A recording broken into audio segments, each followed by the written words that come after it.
Our baby's been born. Come see with a congratulatory gift. As always, Lily's remarks are so tactless it's infuriating.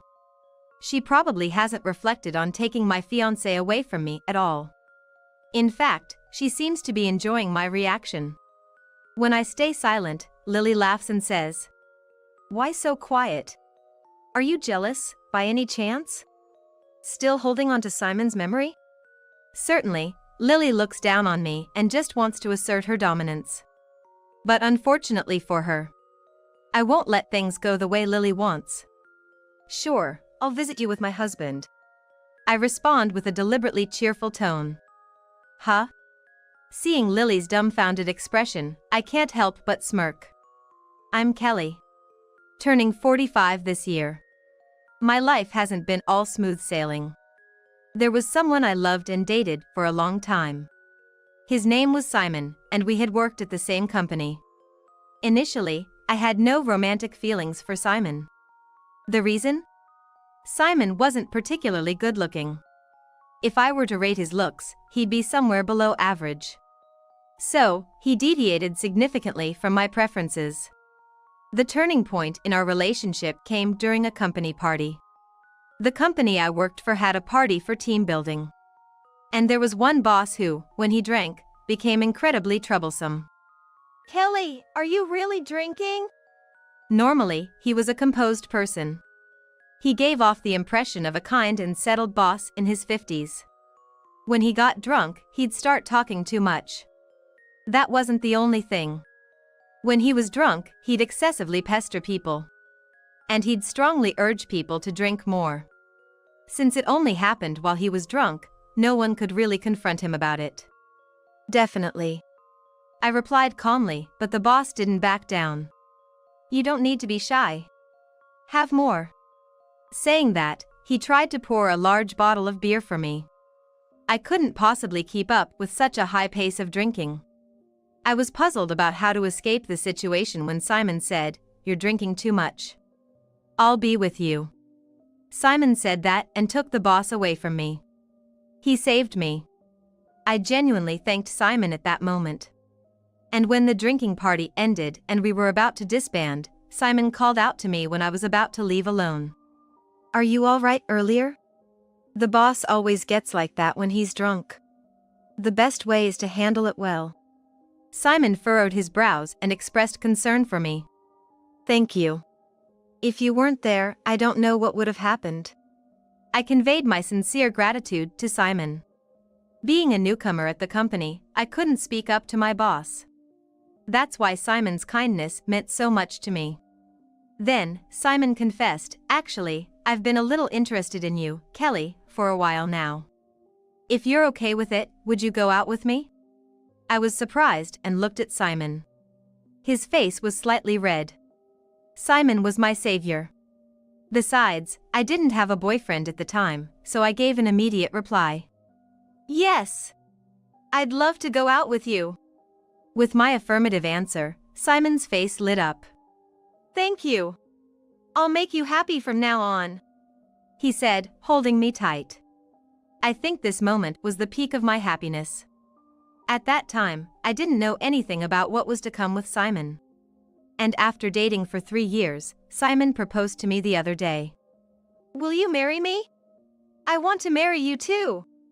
I immediately gave my enthusiastic answer. And I made a request to Simon. "I want you to meet my best friend at least once. Her name is Lily, and we promised to introduce each other. Since elementary school, I've had a best friend named Lily. Lily was incredibly cute and very popular with the boys because of her looks. Lily was skilled at using puppy dog eyes and had a touch of artifice. In elementary school, we had regular duties, and it was our responsibility to do it for the classroom. But Lily didn't seem to want to do it and would tearfully ask the boys, 'I'm feeling a little under the weather. Could you do it for me?' Of course, the boys she asked readily agreed. As a result, Lily hardly ever had to do the duty herself. In exchange, she was quite disliked by the girls. Backbiting was common, and it seemed like she was being avoided. I had a straightforward personality back then and played around with the boys outside. So, I didn't care about what others thought and became friends with Lily. Both of us stood out from the other girls in our class, and we were left with each other. After that, Lily and I developed a somewhat complicated relationship, and we've kept in touch ever since. Let's continue being good friends forever. Yeah. Saying that, we often laughed together. Lily and I had made a promise. The promise was to introduce the person we decided to marry to each other. Lily said, "We've been such good friends for so long. Let's marry the ones we approve of, and that's why we made this promise." Somehow, I liked Lily. She didn't engage in typical girls' flattery, which made me feel at ease. I believed that Lily felt the same way. So, I wanted to introduce Simon to Lily. When I explained the situation to Simon, he said, "Of course. She's your best friend, right? I'd like to greet her properly too," and he smiled. Really? Great. I'll contact Lily right away.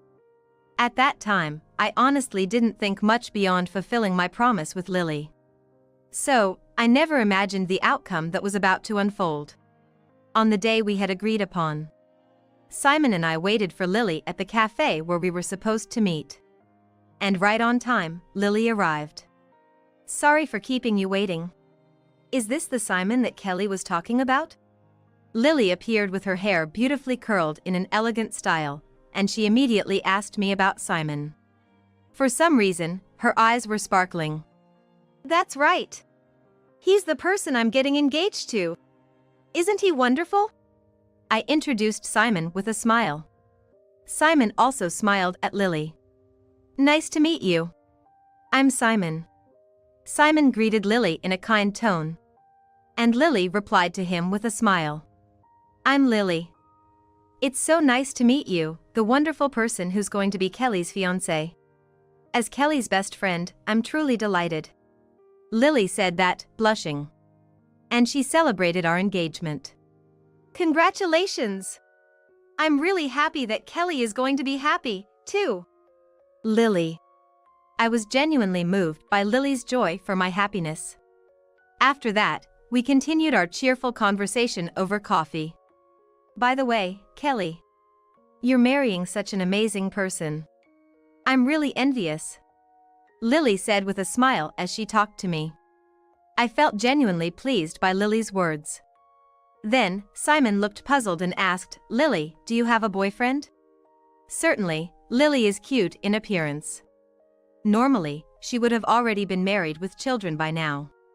But Lily smiles with a hint of loneliness. "I don't have much luck with men." Lily's demeanor was quite endearing, arousing protective instincts. A regular guy would typically take some action at this point. "Lily, you're so cute that I'm sure you'll find a wonderful person soon." I encouraged Lily in that way. Then, Simon spoke up. "If it were me, I'd definitely cherish someone as cute as Lily. Maybe your luck has just been bad so far." Upon hearing that, Lily smiled with delight. "Thank you both. I hope I can find a fiancé as wonderful as Simon." And she said that. We continued to enjoy our conversation as the three of us, and it was some time before it was time to leave. As we were leaving, Lily said to Simon, "Simon, can I have your contact information? If you want, I can share some special information about Kelly," with a mischievous grin in her voice. "Come on, Lily. Don't say weird things to Simon." I jokingly scolded Lily. Lily started laughing as if it were funny. "I'm just kidding. I want your contact info for wedding planning. I want to be a bridesmaid as Kelly's best friend." Lily said that, winking at me. Lily. I was sincerely moved by the fact that Lily was thinking about the wedding. So, Simon and Lily exchanged contact information. "Well, I'll contact you again." Lily said goodbye with a smile and left. After Lily had completely disappeared from view, Simon muttered, "Lily, she's a nice girl." Simon looked in the direction Lily had left.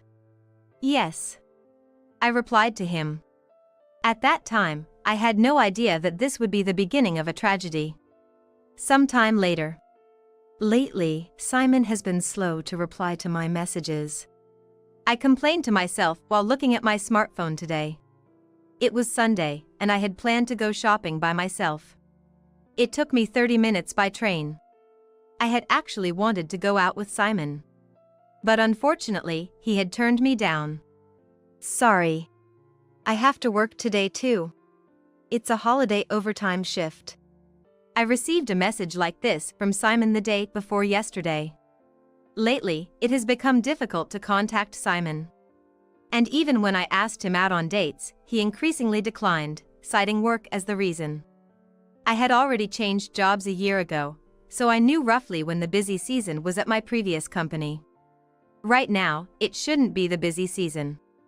Besides, there were colleagues from my previous company that I still frequently kept in touch with, but I had never heard that Simon was exceptionally busy. I miss Simon. I muttered like that, and my gaze happened to land on the terrace seats of a nearby cafe. Huh! There, I witnessed an unbelievable scene. Why are Simon and Lily together? Right before my eyes, Simon and Lily were sitting together at a terrace table, laughing and chatting. There might be some mistake. I quietly approached the two of them. Then, I overheard a conversation I didn't want to hear between the two. I really don't have anyone but you. You're so much cuter than Kelly. I really love you. Simon said that, smiling at Lily with affection, tightly holding her hand. Lily, not seeming to mind, replied, I'm way cuter than Kelly. I can understand why you'd switch from her. I couldn't believe the conversation unfolding between the two of them. They were supposed to be my beloved fiancé and my best friend. But now, they were speaking ill of me and enjoying it. I couldn't help but speak up to them. Simon, Lily. What on earth is going on? I think my face turned pale. And it seemed like the two of them hadn't even considered that I would be there. What? Kelly? Why are you here? Simon seemed flustered. Lily, on the other hand, remained composed and unapologetic. In fact, she was grinning and showed no signs of remorse. Oh dear, we got caught, she said, laughing. Lily's attitude made me tremble with unease. I thought of you as my best friend, Lily. We had been friends since elementary school. So, I had trusted Lily. I couldn't help but feel like crying, and my eyes welled up with tears. However, Lily, far from being concerned, just snorted in derision at me. Lily! I was stunned by the transformation in my best friend. Then, Lily spoke with a smile. Best friend? There's no way I'd be friends with someone like you.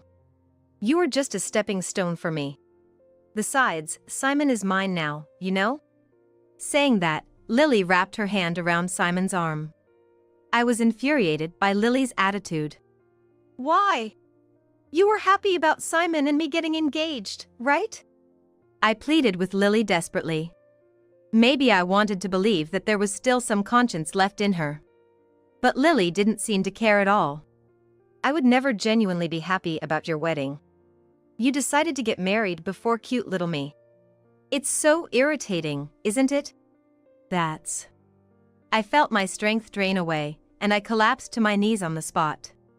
Simon tried to run to me for a moment, but Lily stopped him. Then she wore a triumphant expression. Anyway, Simon is mine now. You can crawl on the ground like a loser, okay? Bye. Saying that, Lily forcibly dragged Simon away from the scene. With no strength left, I was left alone. 3 years have passed since that terrible incident. At first, I was emotionally devastated by my breakup with Simon, but recently, I've been slowly regaining my smile. Of course, in the beginning, I cried endlessly. I hadn't talked to anyone about the broken engagement except for Lily. That's why I couldn't tell anyone and cried alone. In the end, they didn't apologize to me or anything. Since we had only been engaged and hadn't progressed any further. I didn't want to have anything to do with Simon and Lily anymore. So, I blocked their numbers and made sure I wouldn't receive any more messages from them. Since then, I've been able to live peaceful days. Little by little, I was able to heal the scars from my broken heart with Simon. Over the past 3 years, my surroundings have changed quite a bit. But it's during such times that another incident occurs. One day, my smartphone rang. When I checked the phone number, it was an unknown one. I found it strange, but I answered the call. Hello? The caller on the other end turned out to be someone I didn't want to hear from. Oh, you finally picked up. It's Lily. Long time no see. Why, Lily? I blocked your number. I muttered, turning pale. Lily responded with an indifferent attitude. Since you blocked my calls, I had to change my number, you know? Don't want to trouble me. Lily said that and chuckled. Clearly, Lily felt no remorse whatsoever. Talking to Lily would only bring back unpleasant memories. So I decided to get to the point and end the call. So, what's the matter? I asked in a cold tone, and Lily responded with excitement. I had a baby. Come see us with a congratulatory gift. Lily's words were as insensitive as ever. She probably hadn't reflected on taking away my fiancé at all. Instead, she seemed to enjoy my reaction. I could imagine her secretly gloating over the shock I must have felt. As I remained silent, Lily laughed and said, Why so quiet? Are you jealous? Still hung up on Simon? Lily continued to look down on me and seemed to want to assert her superiority. But she was out of luck. I wouldn't let things go as Lily wished. Sure, I'll bring my CEO husband. I replied in a deliberately cheerful tone. Huh? Lily was taken aback, and I couldn't help but smile. After a moment, Lily seemed to recover and began to mock me.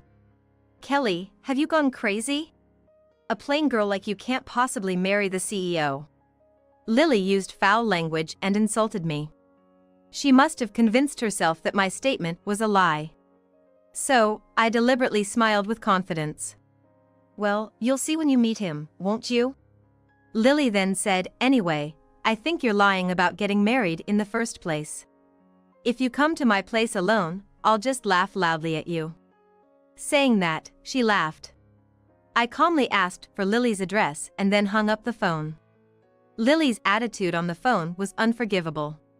It was too terrible, and she looked down on me too much. Thinking back to the events from 3 years ago only fueled my anger.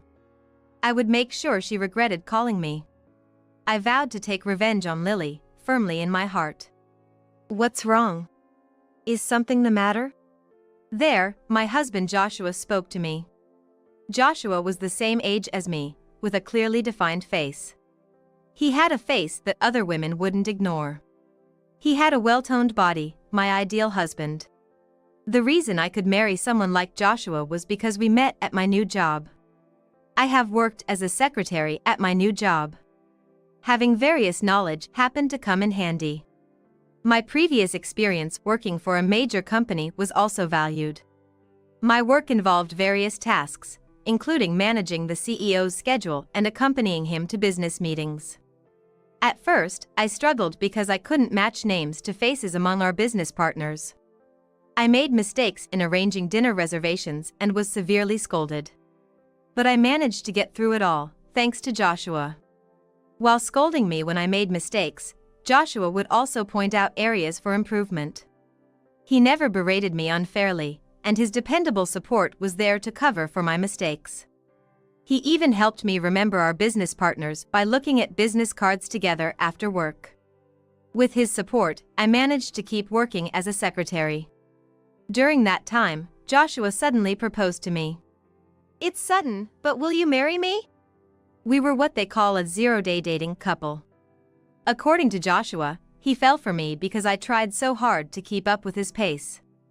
I thought that being with Joshua would help me grow in many ways. Just being by Joshua's side made work enjoyable for me. So, I gladly accepted Joshua's proposal and got married. I told Joshua about the call from Lily. Lily said she had a baby and wants me to visit with a congratulatory gift. I explained the situation to Joshua. He knew about the incident 3 years ago when Lily took Simon from me. I had told him when our marriage was decided. At first, I thought I couldn't marry Joshua while still carrying a torch for Simon. In the end, Joshua said it was okay, so I happily accepted his proposal. That's why Joshua frowned at Lily's insensitive remarks. That woman is truly tactless. She stole my fiancé and yet acts like that? She's underestimating you too much, Joshua said, even angrier than I was. Joshua's kindness touched me. I had a request for Joshua. Joshua, would you mind going to Lily's place with me? I don't want to leave it like this with Lily. Having you there would be a great support for me. When I made the request, Joshua smiled. Of course, I'll go with you. I want to stand up to those who have hurt you. Besides, Kelly's former best friend is too malicious. We should set things straight here. Joshua. I was moved by Joshua's kindness. Joshua gently placed his hand on my head and said, Let's show them how happy we are together. Let them see that you're much happier than that woman. That's right. I'm much happier now.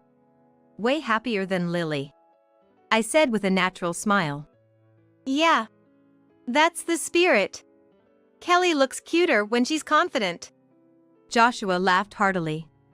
And so, we decided to go to Lily and Simon's place together. On the day we were supposed to visit Lily and Simon, I pressed the intercom button at the entrance alone. Originally, Joshua was supposed to show up with me, but he received an urgent call from work and had to come later.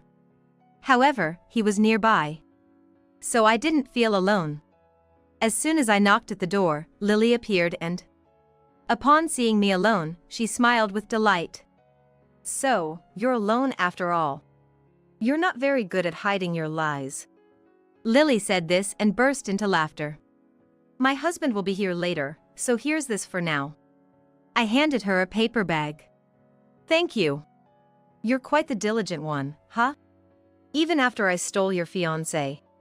Lily said with a wicked laugh. I just have a lot of stuff to give away at home. I just brought something random, I replied calmly. Giveaways, huh? Did you have that many friends? You probably bought it, didn't you? Well, you're single, so you must have money, Lily said, making a baseless assumption. She still seemed to think of me as single, and she was probably more convinced now that I was alone. Lily opened the bag and excitedly exclaimed, "It's a gift card. Since it's mine, don't expect me to return it. What should I choose?" I watched Lily with a cold gaze. Then, Simon, holding the baby, came out from inside. "Kelly. Long time no see," Simon said, looking slightly awkward. "Congratulations on your child's birth." I greeted Simon politely without making eye contact. "Oh, thank you," Simon replied without looking at me. Lily, observing our interaction, confidently said, "Could it be that you still have feelings for Simon? It's been 3 years, you know? Stop clinging to my husband." Lily had a triumphant look on her face.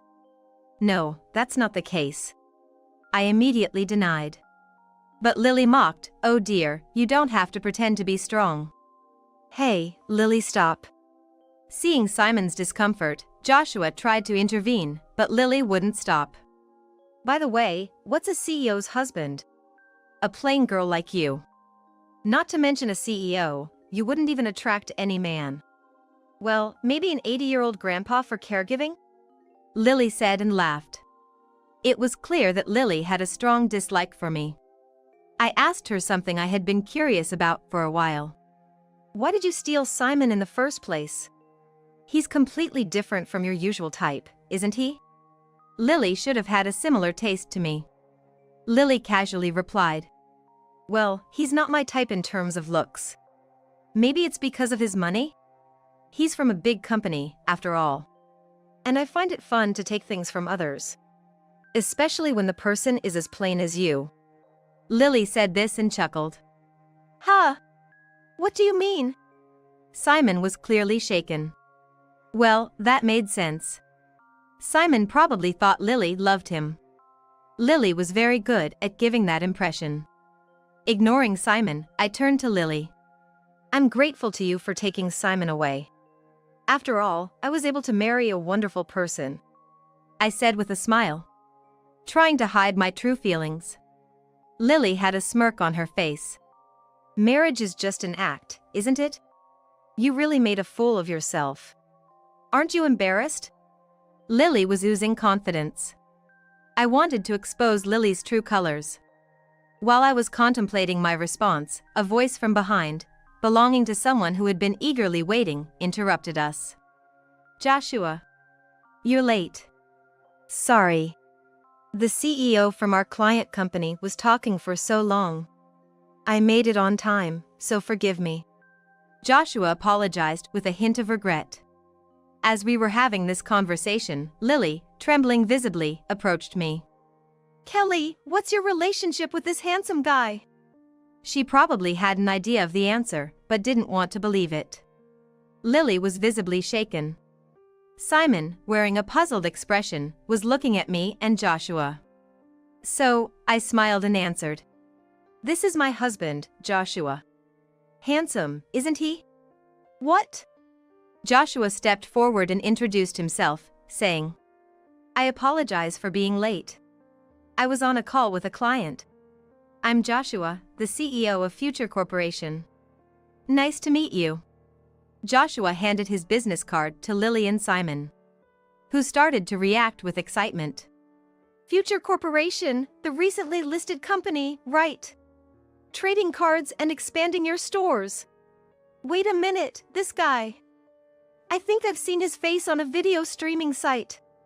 Could he be a famous personality? Then Joshua replied with a warm smile, Oh, you've heard of me? We have quite a few followers on our company's social media account, maybe around a few million? Lily was deeply shaken. In fact, Joshua was the president and CEO of Future Corporation. Over the past few years, the company has rapidly expanded its stores. Recently, trading card transactions have been doing well not only for gaming purposes but also for collecting. Joshua had recognized this potential early and expanded the business. Originally, Joshua loved trading cards. He had been collecting them since he was in elementary school. He had always wanted to turn his passion into a job, so he founded his own company. Of course, running a business was not easy. And Joshua had been working hard from a young age. That's why he didn't have time for romance. Thinking about all this, Lily muttered with a pale face. Is this a lie? Why is the plain Kelly winning? A CEO's wife? That's impossible. I sighed heavily. Lily. I don't think there's a competition in marriage, you know? I muttered half in exasperation, and Lily shouted in frustration. What? Just because you married the CEO, you think you've won? Why do you think I married Simon? It's because he has money, and I can make you unhappy. Otherwise, I wouldn't have chosen a mediocre guy like Simon. Lily laughed. Lily! Simon looked shocked. It might have been better if he didn't know the truth. Then Lily approached Joshua. I want to marry someone like Joshua. Joshua, wouldn't you prefer a beautiful person like me over Kelly? Want to switch now? Lily! Simon shouted, unable to control his anger. Lily chuckled, It's fine, right? If Kelly remarries Simon, everything will be back to normal. Lily rambled on with her absurd theories, and it became an incomprehensible conversation.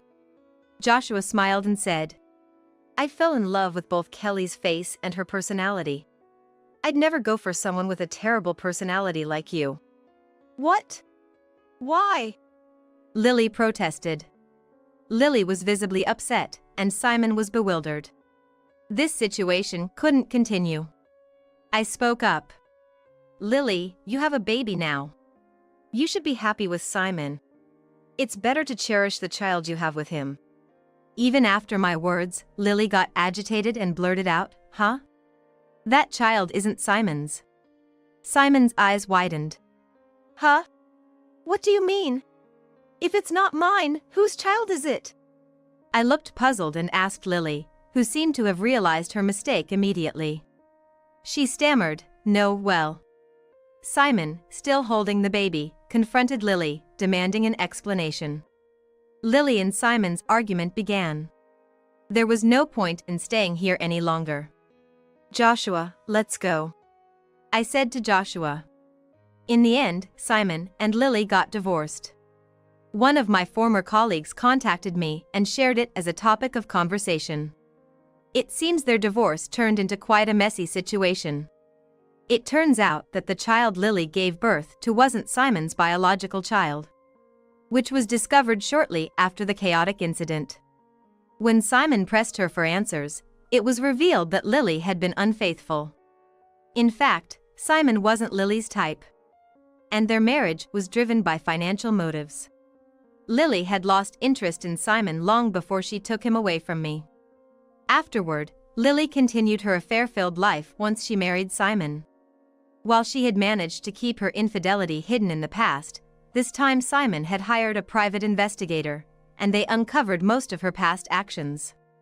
As a result, they decided to divorce. Lily had been a homemaker, spending money on beauty and fashion, and had no savings. That's why she strongly resisted the divorce, but it was just too malicious. And she eventually gave in when she was told the alimony would be increased. Lily ended up being asked for alimony by Simon. The amount was reasonable, but for a jobless Lily, it was a tough sum. Their child would be raised by Lily's family. The child was not to blame for what happened. It was Lily's wrongdoing. I fervently hoped that the child would grow up strong. Lily's affair partner was someone without much money, and it seemed that this incident would drive him away from Lily. It appeared that Lily had been lavishing her affections on the handsome guy, but her affair partner didn't seem to have any real love for her. While Lily was certainly beautiful, she was already in her 40s. To secure a good future partner, she would need to work on more than just her appearance. She would need to refine her inner self. However, Lily seemed oblivious to this fact. She still believed she could attract others with her looks alone. As a result, she would likely decline on her own. The future for a jobless woman with debts was uncertain at best. I couldn't help but think she got what she deserved. On the other hand, Simon seemed to be in a shell-shocked state. The baby that had been born was not his own. It must have been an unimaginable ordeal for him. However, it was Simon who chose Lily. He brought this upon himself. After the divorce, Simon was reportedly in a terrible state. He couldn't focus on work due to the shock, and his job might be at risk if this continued. If he lost his job at a major company, his future would be bleak. I hoped he would reflect deeply on his past mistakes. Since then, Joshua and I have been working hard together. Today was the grand opening of a new store. And it was a significant milestone for us. In this regard, we put in a lot of effort and dedication. Joshua also seemed to be wearing a proud expression on his face. We had supported each other throughout our journey. When Joshua faced challenges as the CEO, I encouraged him with all my might. When I encountered difficulties in my secretary role, Joshua tirelessly worked on finding solutions, even sacrificing his sleep. Previously, my relationship with Simon had been one where I relied on him entirely. But now, things are different. I wanted to work hard to support Joshua. So, I called out to Joshua. Joshua, the CEO of our client company is here. Got it. I'll be right there. Our relationship would remain the same. We would continue to lean on each other. That's what being a married couple meant to us. A sickly daughter is just a waste and of no use. I don't need such a child. You're a childless couple, so it's perfect for you, right? Be grateful to your sister. My sister came to our house and said that to me. Did the poor niece, who seemed to realize she was being abandoned by her mother, look like she was about to cry? Ever since she was born, my sister, who was allowed to do whatever she wanted, remained mentally a 3-year-old, even after becoming an adult, getting married, and having a child. Eventually, tired of my sister's whims, her husband abandoned her, and she returned to our parents' home. Now she's trying to remarry and is dumping her daughter on me because she's in the way. 11 years later, my sister, who had remarried a company president and was strutting around as the president's wife, came back to me. She looked nothing like a president's wife, shabby and emitting a foul smell. My sister, who abandoned her daughter, now shamelessly asked for help, but my sister's evil schemes were exposed, leading to even more tragedy for my sister and her husband. I'm a married woman in my late 20s. I have one older sister.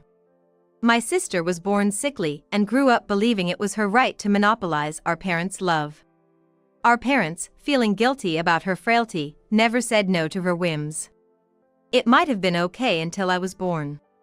By the time I was old enough to understand, our house was completely centered around my sister. As I grew up and started asserting myself, our parents always made me give in. Because my sister was sickly and pitiable, it was only natural for me, the healthy one, to endure, they said.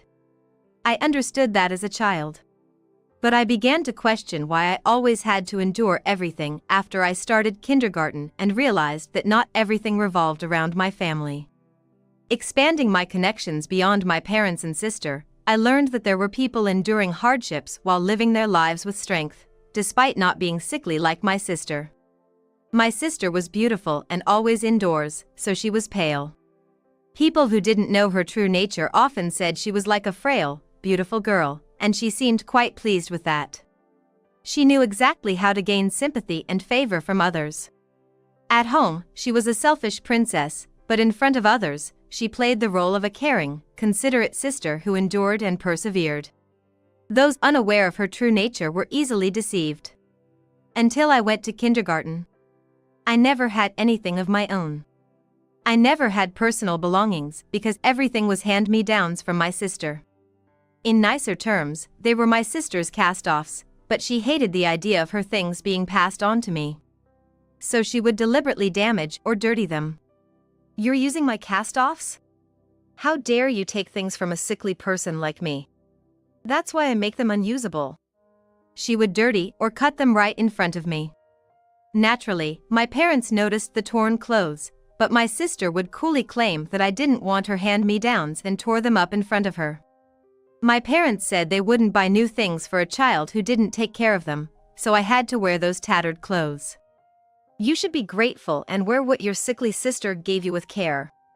When I went out in torn clothes, some neighbors worried if I was being mistreated. When I repeated what my sister told me to say, they would praise me as a good, sister-loving child and sometimes mend the torn parts for me. When I started kindergarten, my parents couldn't keep up the pretense and finally bought me clothes, a bag, and other necessities. My sister had never been to kindergarten due to her frailty, so there were no hand-me-downs. I was thrilled to finally have clothes and a bag of my own.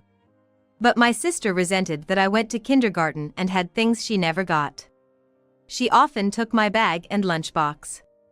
But the next day, when I wasn't ready for kindergarten, the already busy mornings became even more hectic, and suspicion turned towards her. Then she would coolly claim she saw me put them in a different place, shifting the blame to me. I was scolded harshly by my mother. That's when I realized. Not only should I not defy my sister, but I also couldn't show off or be happy in front of her. I had to stay quiet and suppress my existence in front of her to avoid her wrath. That's when I realized I had no place in this house. When I was in elementary school, they started to find effective medications for my sister's illness. After trying various ones, she recovered to the point of having a healthy body. She began to attend sports activities, which she often missed before, without any difficulty. However, she didn't want to let go of the family life that had always revolved around her. Like the time we went to buy a backpack for me. My sister wanted a new one because she was bored of her current one, saying the old one would be fine for me. My parents thought it was unfair that I was the only one with a hand-me-down when everyone else had brand new backpacks. It was the same with new stationery and clothes. As for clothes, my sister was slim, and I had grown more as per my age, so hand-me-downs were no longer practical. My parents, who had always prioritized my sickly sister, began treating us more equally as she recovered. They used to tell me to endure because my sister was sick, but now they told her to help out as much as she could since she was the older sister. Why do I have to help? What if I do something extra and my illness relapses?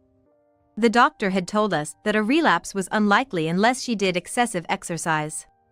But my sister resisted, throwing things nearby or screaming so loudly it could be heard by neighbors when our parents didn't listen to her. Eventually, her demands were often met. Interestingly, the screams she made were blamed on my tantrums or selfishness. When it became a problem at school and in the neighborhood, everyone believed it was me causing trouble, praising my sister for putting up with a difficult younger sibling. I thought to myself, they don't know anything, yet they make such baseless comments. When my sister graduated from elementary school, I was relieved that we wouldn't be in the same school anymore. In middle school, where she had already graduated, I was glad not to be compared to her. I gradually became more involved in the sports team, while she began hanging out with flashy boys from other schools. I continued the sports I started in middle school through college and got a job at a local company. My sister, although she went to college, didn't look for a job and just hung around, living off our parents' money. She quickly married a guy she reconnected with from college. Initially, her husband tolerated her whims, saying a little selfishness in a woman was charming. But after she had a child and continued her selfish behavior, he couldn't take it anymore and left when their daughter was 4.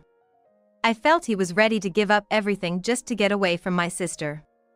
A year before my sister's divorce, I married a coworker who was actually 4 years older than me. Our marriage happened when her marriage was already falling apart. My niece, like my sister in her childhood, was frail. You'd think my sister, having gone through the same, would be understanding and make her daughter the center of her life. But she was different. Looking at my daughter irritates me. What's the point of living if she can't do anything normal? My sister would say to her daughter. Repeated incidents like these led to their divorce. Oddly, my sister refused to let her ex-husband take care of their daughter. Marrying me meant my husband suddenly learned all the family drama. I was worried he'd be disgusted and consider divorce. After all, who wants to deal with troublesome in-laws? But he reassured me, saying that while marriage does link families, it's ultimately about the individuals involved. He committed to standing by me and overcoming hardships together. And he's proven it time and again. After my sister's divorce, she took her daughter and moved back home. My husband and I had set up our home near my parents' place. He suggested living near my parents so we could help them if needed. When my sister got married, she didn't want to live near our parents' house. Although our parents said not to worry about them, deep down, it was still a concern. And yet, to our surprise, she returned home after her divorce. Her selfishness was as strong as ever. Initially, she helped our parents take care of my niece, but gradually, she started leaving her with them more and more, preferring to go out and have fun. My parents did their best not to burden us, even though we lived nearby. But eventually, we found ourselves taking care of my niece more often. I was wary, knowing she was my sister's child. I even briefed my husband about my sister's long history of unreasonable behavior, preparing him for the worst. However, my niece turned out to be a very good kid, unlike her mother. At first, my niece was reserved and seemed scared around us, but she warmed up after spending some time together. It turned out my niece's fear came from my sister yelling at her. My parents also asked us to be understanding. Slowly, my niece began to help around the house and followed our instructions well. I believe her father, my former brother-in-law, must have raised her well.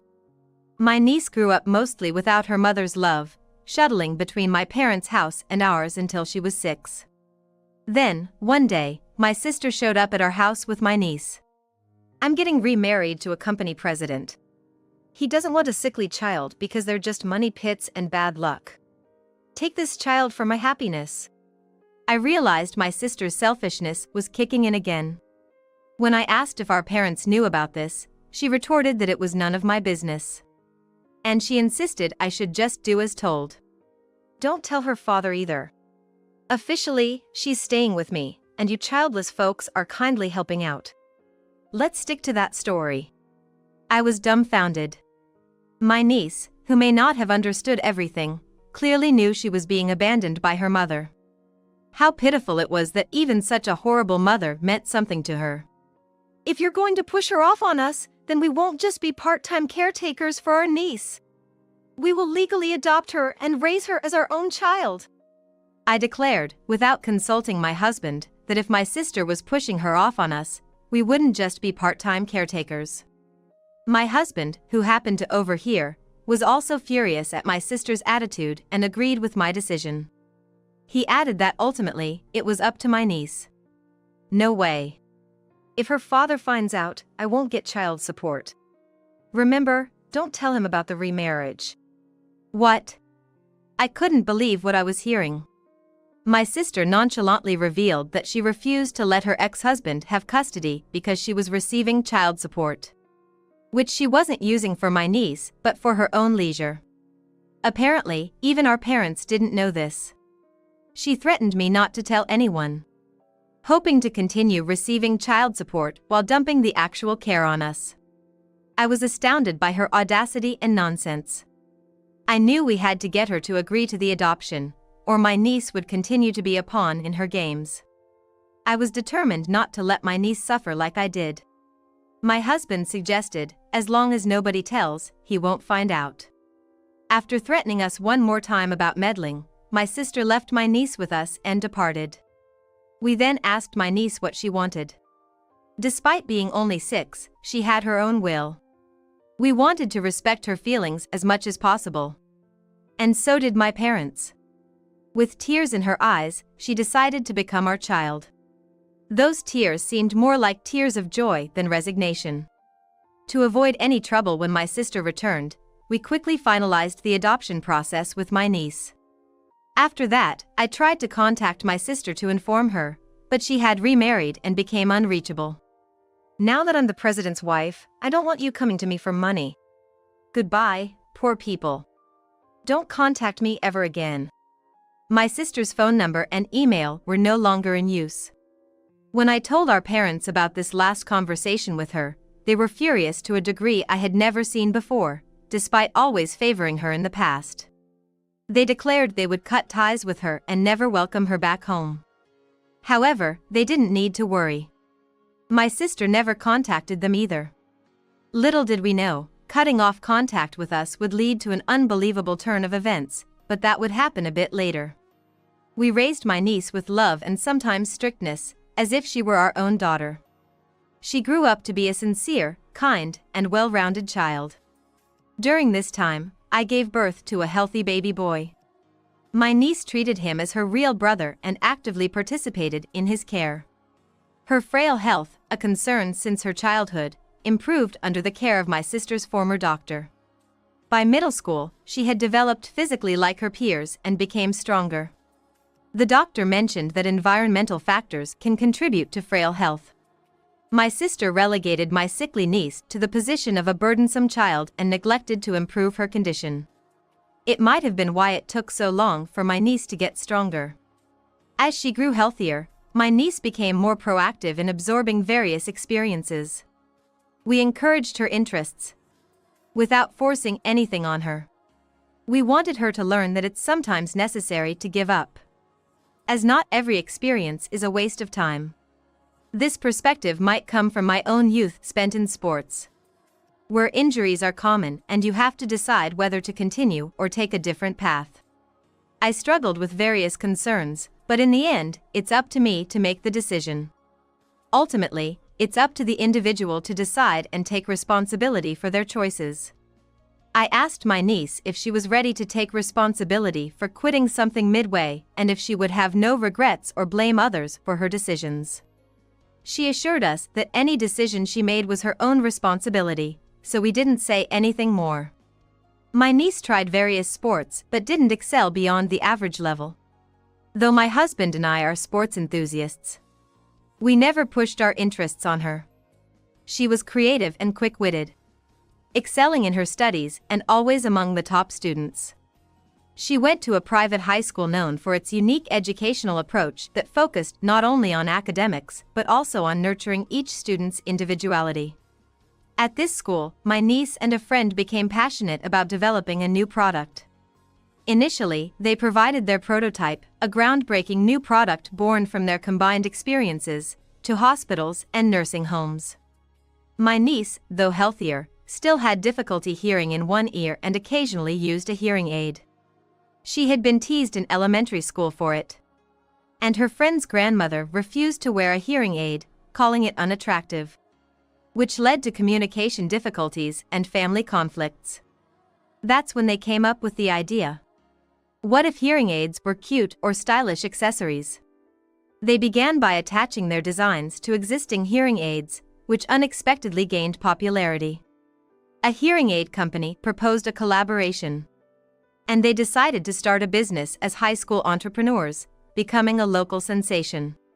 Their product was featured in the regional newspaper and later introduced on local television. Word of mouth about my niece's business spread, and profits soared. There were even requests for stylish canes, not just hearing aids. My niece managed to balance business and studies, reaching her senior year of high school without neglecting either. It was a fulfilling 3 years for both her and us, her adoptive parents. It had been 11 years since she became our daughter. We hadn't heard from my sister in all this time, so we thought we'd never see her again. Then, out of the blue, my sister contacted us when only my niece was home. My niece answered the phone, not knowing it was her biological mother. Our home phone has settings to block nuisance calls. Since there was no alert, my niece inadvertently answered it. My niece wouldn't say exactly what my sister said, but she expressed a desire to meet my sister. My husband and I were torn. Could it be that despite everything, she still yearned for her biological mother?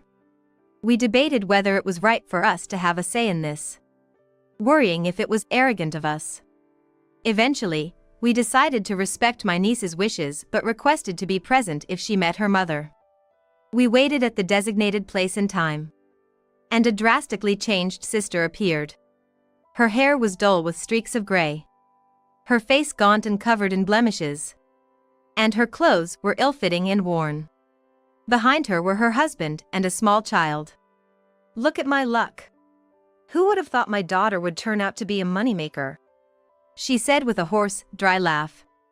Apparently, her husband's business had failed, they lost everything, and now lived in a shabby apartment. They were struggling, waiting for discounted meals at supermarkets when my sister saw my niece on a street TV, now famous as a high school CEO.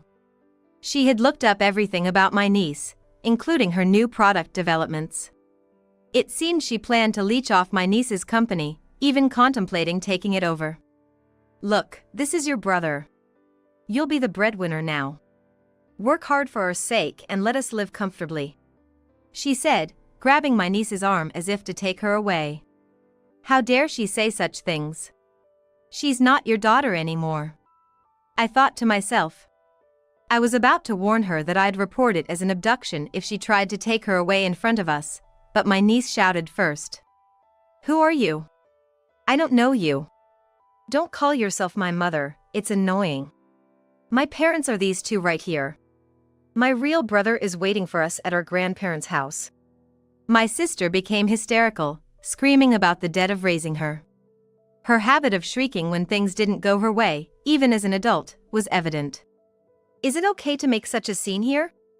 If you don't back down, I can let your ex-husband hear this, I threatened, pulling out an old voice recorder. It played the conversation from 11 years ago when she abandoned my niece, including her threats about child support. My sister lunged at me for the recorder, but my husband stepped in to protect us. Did you know that you're still entitled to child support payments even if you remarry? She seemed unaware that remarrying doesn't stop child support payments. But you know, you forfeit your rights when you give up custody, don't you? They won't find out if I don't tell them? The world doesn't work that conveniently. Actually, when we were finalizing the adoption, we met with my niece's biological father, who had asked us to redirect the child support payments to us. But we refused the child support. We wanted my niece to meet her biological father if she ever wished to, and vice versa. I believed it was her biological father who had taught her manners and decency. He was too kind and selfless, always putting my niece's happiness before his own. We conveyed to him that my niece would be saddened if he weren't happy, and he understood. Later, he remarried and had children. My sister, his ex-wife, seemed oblivious to the fact that child support payments had ceased. At the time of her remarriage, she was living a life of luxury without financial worries. However, after the bankruptcy, she must have realized the missing child support payments. "Damn it! It was your doing, wasn't it?" she accused. She had noticed the absence of payments but refrained from contacting us, not wanting to reveal her fallen state. It was puzzling why she would leech off my niece while still maintaining some pride. Perhaps she thought her daughter would sympathize and help her out. But the misuse of child support money didn't seem to be something that could be easily addressed, as my sister was not in a state to make rational decisions. She left hastily with her young son, possibly fearing legal action from her ex-husband. Yet, my sister persisted in stalking my niece. We frequently received messages from the high school about a suspicious old woman lurking around. My sister, who, despite being in her 30s, appeared much older due to her unkempt appearance. Eventually, she was perceived as a threat by other parents and the school's security, and even reported by students. My husband ultimately confronted her, causing a commotion that attracted our neighbors. The community united to chase her away. Since then, she has avoided our neighborhood, deterred by locals brandishing brooms and bats. My sister and her husband, with their young child in tow, sought financial help from our parents, revealing that they had been parasitically living off the supposed non-existent child support. This deception, along with her lifestyle funded by child support, led to our parents cutting ties with her and kicking her out. Our mother, meticulous with finances, had kept detailed records of all the assistance provided to my sister and demanded repayment. Apparently, my mother, having been deceived, furiously demanded the return of everything she had been swindled out of. My sister and her husband, told never to show their faces again or else they'd be forced to repay the swindled money by any means necessary, never contacted us again, as they had no money to repay. My sister, still selfish, eventually abandoned her child at a facility, leaving without any words of return. She hopped from job to job, causing problems and getting fired. She stayed married, thinking she couldn't survive otherwise, while her husband, held back by his pride, struggled to find employment. They believed it was better to keep the slightly earning sister than separate. However, expecting her to be a provider was futile. Now, I hear they live on the streets, scavenging for leftovers. Meanwhile, our family, firmly grounded, enjoys fulfilling days. My niece is soon to take her college entrance exams, aspiring to study business management abroad and expand her current business. I wholeheartedly support her in these endeavors. Getting married for the first time after 40? That's unbelievable.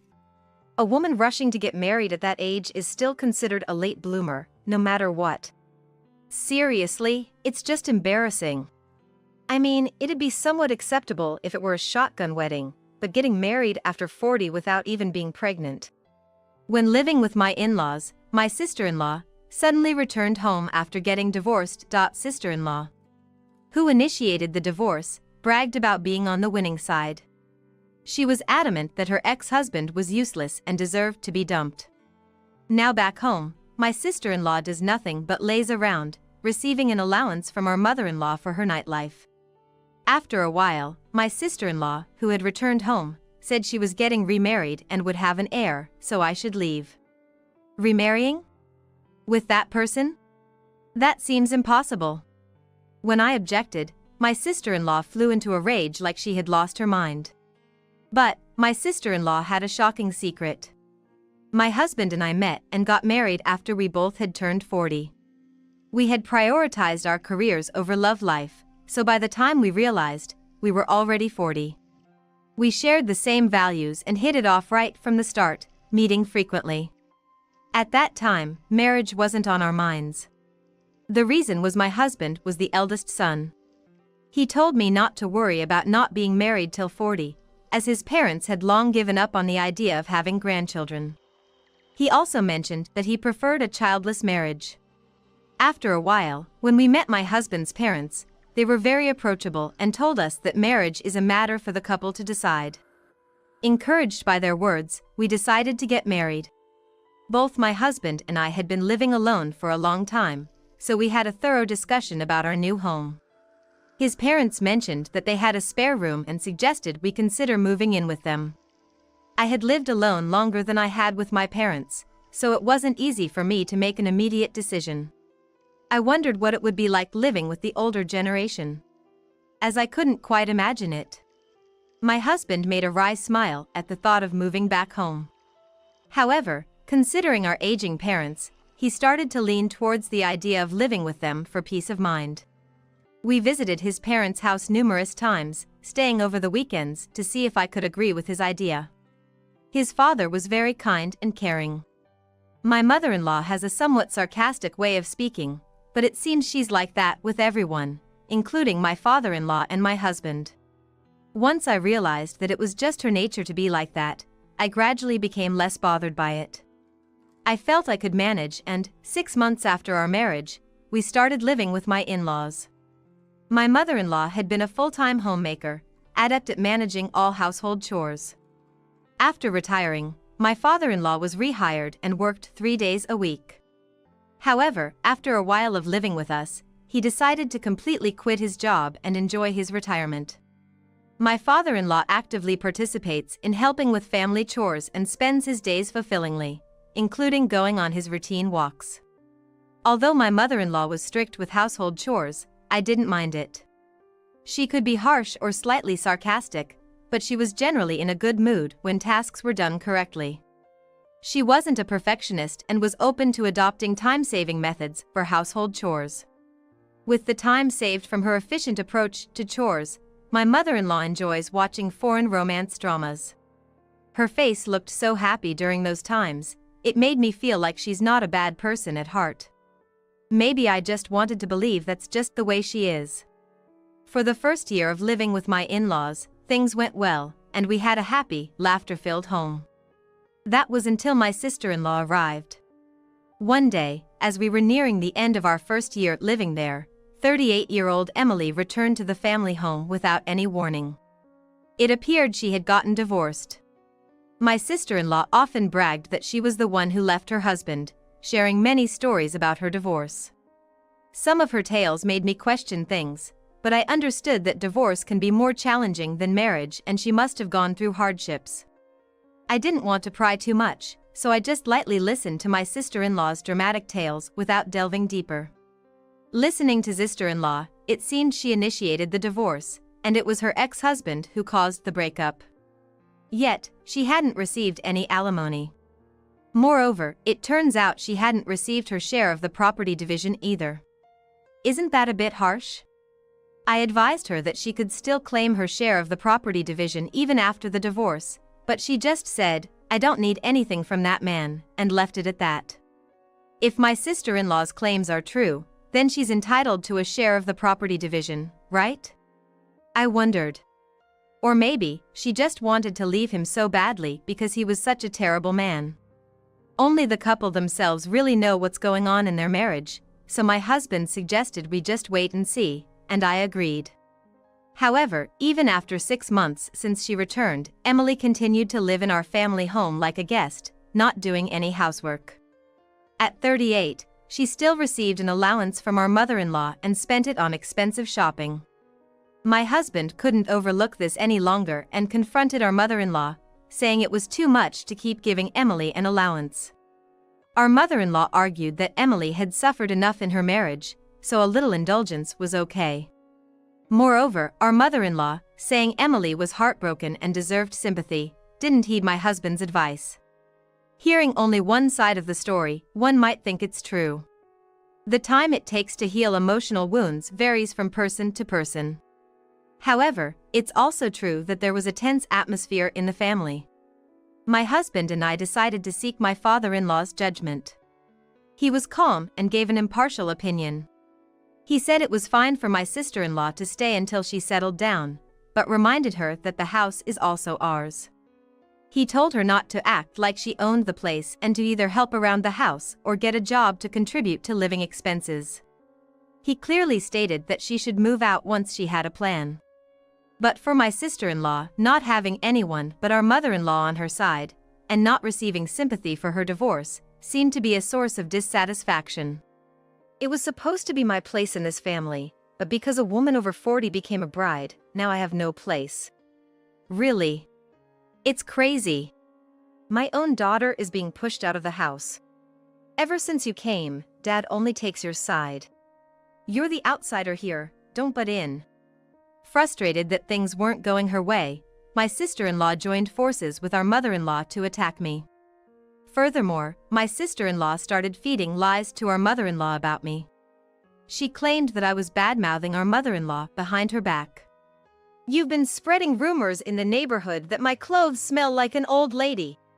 She also spread rumors that I was seen walking with a young man, that I was a big spender, and that my cooking was too salty, all things I had no idea about. At first, I denied it, suggesting it might be a misunderstanding. However, there was a time when Emily played an audio clip that sounded like my voice bad-mouthing our mother-in-law, claiming it as proof. In today's world, it's an era where fake audio and videos can be easily made with apps, even without much knowledge. When my father-in-law came across my mother-in-law and Emily attacking me, he defended me and revealed Emily's tricks right in front of our mother-in-law. My father-in-law, having worked in IT, was proficient with smartphones. He demonstrated how to create a fake voice recording on the spot, making it sound like sister-in-law was bad-mouthing our mother-in-law. Our mother-in-law understood how easily it could be done, but she became convinced that my father-in-law and I were conspiring together. In front of my father-in-law and husband, she behaved, but when they weren't around, she took every opportunity to make snide remarks at me. Everyone over 40 is just an old lady. Don't think you're still young. Exactly.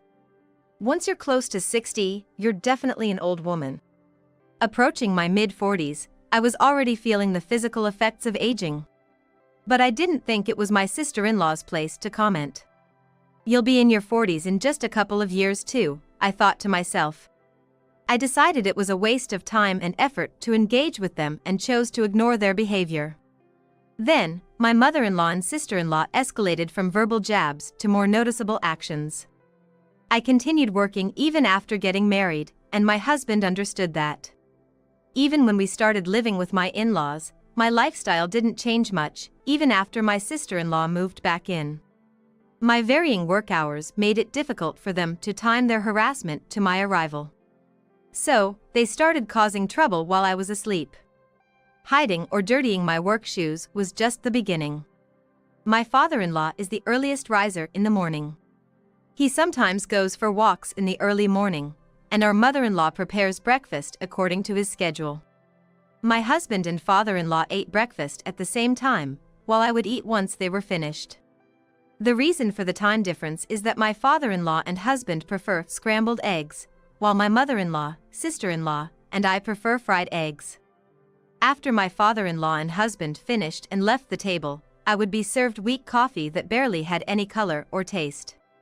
They've been harassing me in various ways, like tampering with only my portion of the food to make it taste odd. But I ate everything without showing any reaction on my face. This was because they weren't doing anything that could cause poisoning.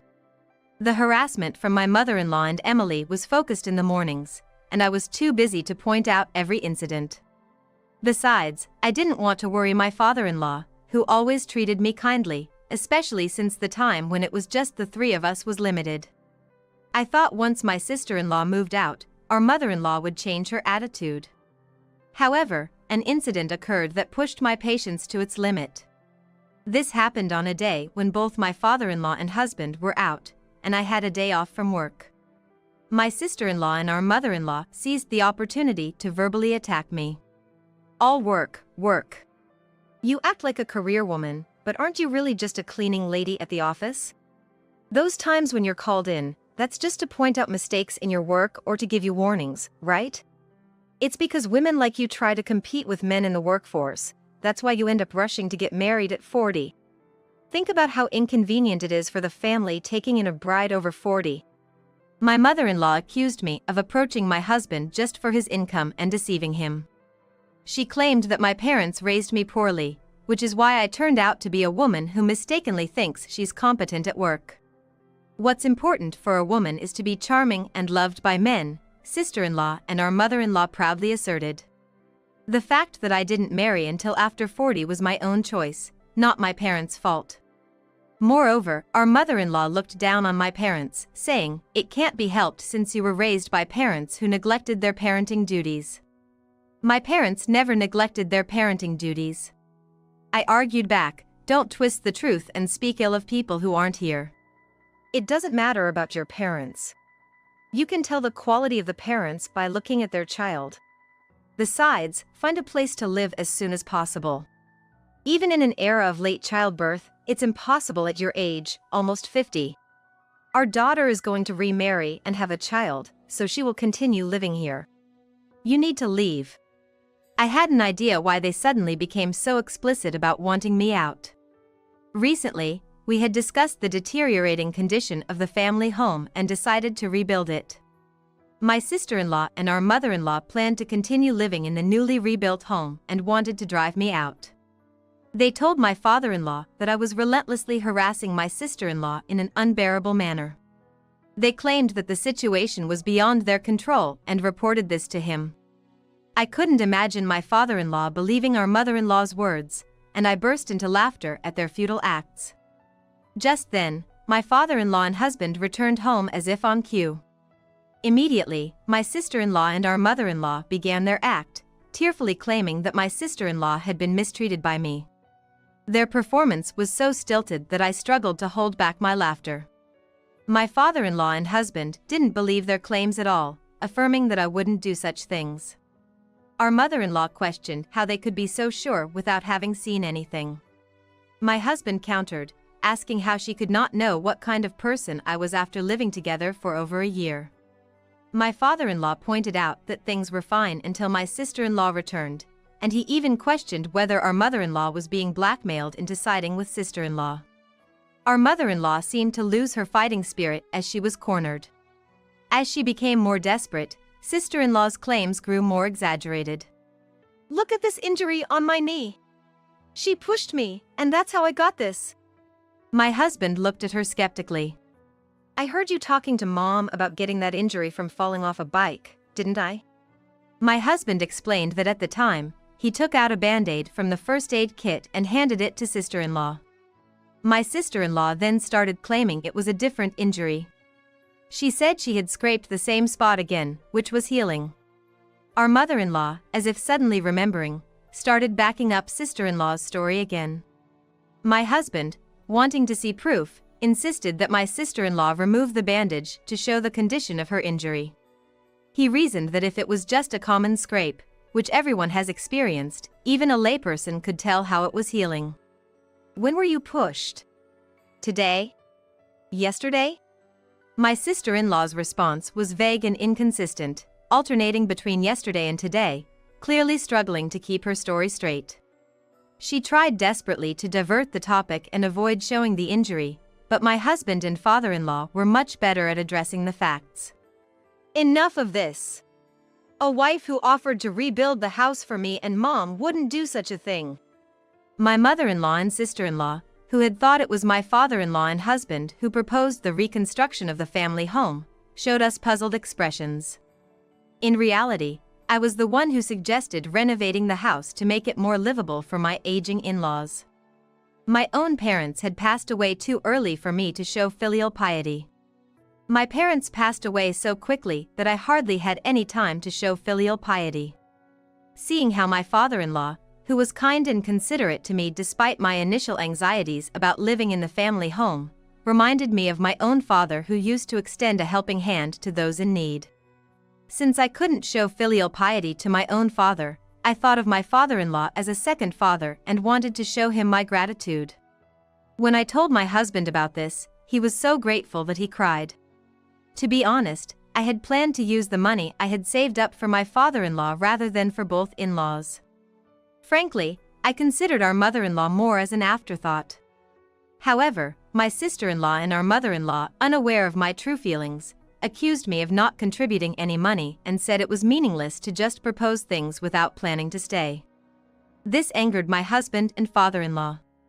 They asked if my sister-in-law and our mother-in-law hadn't heard that I was going to cover the entire cost.